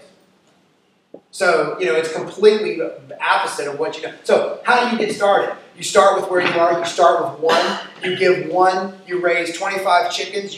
You eat 12, and you give 12 away to your 12 closest friends or relatives or potential customers. Get started. And out of that 12, half of them will become customers. Typically. I'm throwing that out there, but typically, that's how you would get started. You make a hit list of your friends, your relatives, church members, civic clubs, you know, surfing buddies, whatever, all of these people that are in the community that need to go to, you know, put up a flyers in I saw on the way here, there's a 24-hour fitness that just opened. Put a flyer, big paleo people, connect with your local tribe, paleo people, Weston A. Price Foundation, all of these folks are locked in to getting good food. Find them, connect with them, lock into them, and go. And what's really exciting about all of this is that we don't have to be scared about competition. Because there's plenty of people out there that have to eat 3 times a day to support everybody in this room and then some. And so don't be afraid of somebody. We've had multiple people start off in our area and come to us and say, I don't want to start there. You've got the market locked up. You know, you're Polyface, you're famous, da-da-da-da. I could never get started there. We said, I'll tell you what, for the next week, you ask every single person you meet if you've ever heard of Polyface and come back to us. In our local town, 8 miles away, town of 25,000, they go, and in their circle of friends, it's way less than half have ever even heard the word Polyface Farm. And so what I'm saying is if you start and your buddy next to you starts, you have a different circle of friends, a different circle of family, a different tribe that will buy into your story over somebody else's story. So it's a matter of selling your story and your connection to people. And it's how you get started. So, you know, do what you love. You know, if you don't like to eat it, don't grow it. You know, if it bombs and you don't sell any of it, hey, you're set for food for the year, you know? And that's really exciting. So grow what you love, do it, because if you love it to eat it, then that's great. You know, I don't sell goats because I don't like eating goats, and I can't say I hate it, you should buy it. I don't do that. I sell everything I love. I love bacon, I love pork chops, I love chicken, I love beef, and so I sell it. You know, that's just a way to look at it. Yes? So, the Maui farmers and ranchers are a beleaguered group. It seems as if they constantly feel that everything's against them. Sure. On the dry side, the ranch lands don't get enough water. Yep. Do you feel like any place on this island, given the diversity of, you know, rainfall and all of that this could work? Okay, so the question is, you know, of all the diversity of island, I've had the wonderful opportunity to travel a good part of the island. I've gone south, and I've gone west, and I've gone a lot of different places, so I've seen a lot of it. It's beautiful. Every spot of it has its own wonderful beauty. And so it's very easy to say, well, I get too much rain, I don't get enough rain. Can this type of agriculture be successful in all of the different climates that Maui represents? And the answer is absolutely, emphatically, 100% yes. Now, does it take on different forms? Absolutely.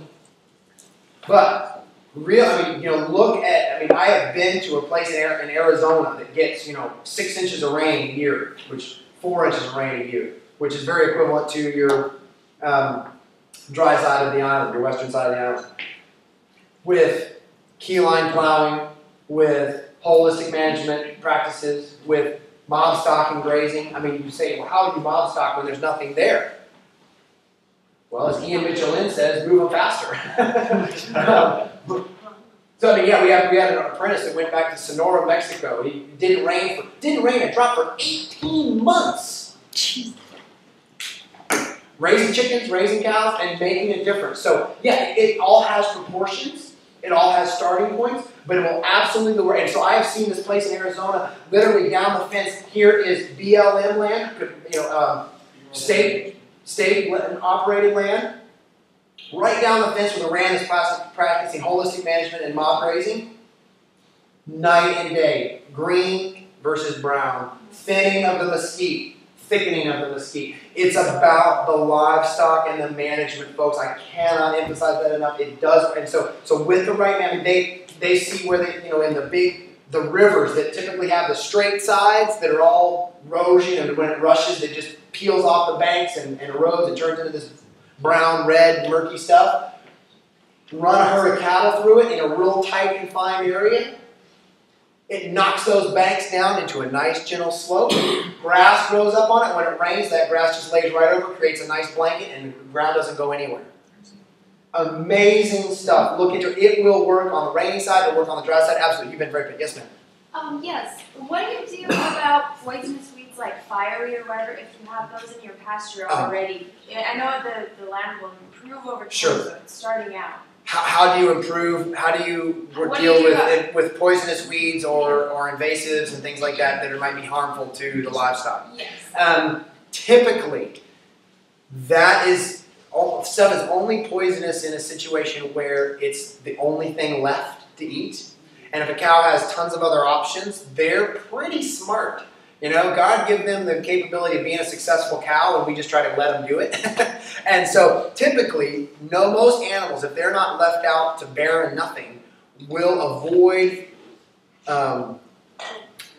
dangerous situations. The other thing, and a lot of it has to do with that's the only thing they happen to eat that day. And remember I talked about those cows eating with reckless abandon? If that is mixed in, it's kind of like diluting stuff. If you get bit by a snake, you just begin diluting stuff, drinking water, and the antidote and everything begins to dilute things, okay? And so that's kind of the theory as well, is that when an animal takes in just a noxious weed or a poisonous plant at once, and that's all they ate for the next couple of hours, you have issues. If they take that in with a whole host of other stuff, 9 times out of 10, they're fine. Just the rule of dilution. So let's put it this way, I've never lost an animal to poisonous weeds, and there's plenty of them around, and we don't fence anything out, and we just let them go. Okay, and that's sheep. We have sheep, which are also very susceptible to stuff. We have cows, chickens, all of that, and we haven't had anything at all. Yeah. Maybe time for one. I think we're supposed to be done at 6. Maybe time for one more question. Yes, ma'am. I just wanted to say that we bought our place in 1994, and I got cows 3 years ago, and I can't believe how the fertility went up. It changed. Like before, I was just adding amendments, but now between the chickens and the cows, and I have small cows, they're dexters, so as a result, I can maintain them and I move them every day. And I don't have the wire up yet because I haven't done that. I do cattle panels. But they are so fun to watch when they go in. Everybody enjoys it. All my workers love to be a part of the animals. And and what's great is that they fit your style. That's what's really cool is they fit your. You have 2 acres. Yeah, you have 2 acres. And so you have small cows and 2 milk cows, and it fits your environment. It fits your landscape. And it fits your story.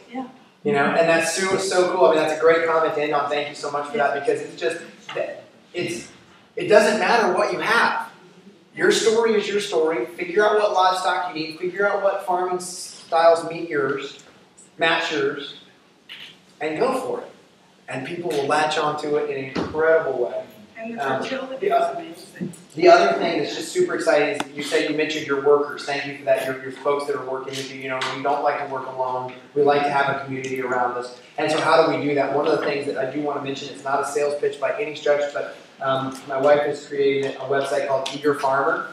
And it's a way for farms to connect with people interested in long-term relationships. And I say long-term, like more than the 2 weeks a wolfing program. So we're talking about longer education, lock into a piece of, for 4 months, 6 months, 12 months, even farm management positions. So those of you who may be looking for something, you can peruse it for people that are advertising for those jobs. And those of you who are maybe looking for interns or long-term staff members, team members as we call them, may be interested in that as well. And there's some flyers that we're going to put in the back and then we're going to leave with some local folks as well for eagerfarmer.com to do that.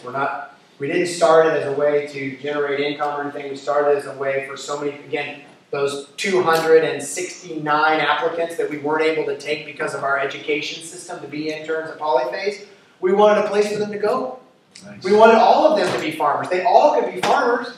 It's just our education system and our, what works for us only allowed us to take 9. And so our heart going out to them, and Sherry wanted to work on a way to create a way to connect them with people that needed work. I mean, the old adage of a farmer is, I can't get no help.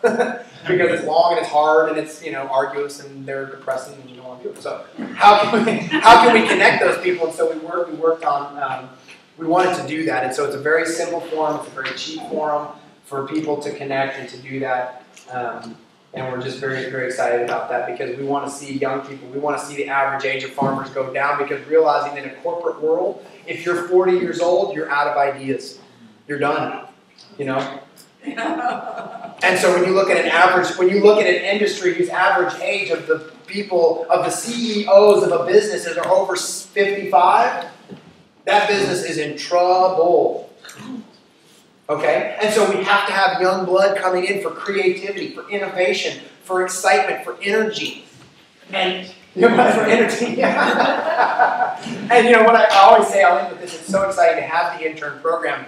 It's not a free labor. I mean, I pour my heart and soul into these young people, but one of the things that it does about it is it just injects anything that we do daily can become mundane and become drudgery. And so what's really exciting about having young people come, and I say young, I just mean people that aren't farmers. I said we have a 40-year-old intern coming this year. I don't consider he's older than I am. He's not young, but he's so excited about the mundane. I get to say, hey, we're going to go gather eggs today, and he gets all excited. I'm like, yeah, you get to gather eggs today. That's what happens. And he's just super thrilled about it, and he just thinks he's a kid in a candy store and can't believe it. And what that does is it rubs off on me. And suddenly, things that I used to, I think might be mundane, you get re-energized. And you get rejuvenated as a human to take those things and say something that, boy, you got to go out and move the cow. You got to go out and milk the cow. You got to go weed the carrots. You got to go whatever. It's suddenly exciting again. And you're doing it as a community and together. And boy, that is fun. So, may you have a growing community of people that rejuvenates you and your community and your soil from here going forward. And I thank you and bless you in so many ways. Have a wonderful rest of the day and a Happy New Year.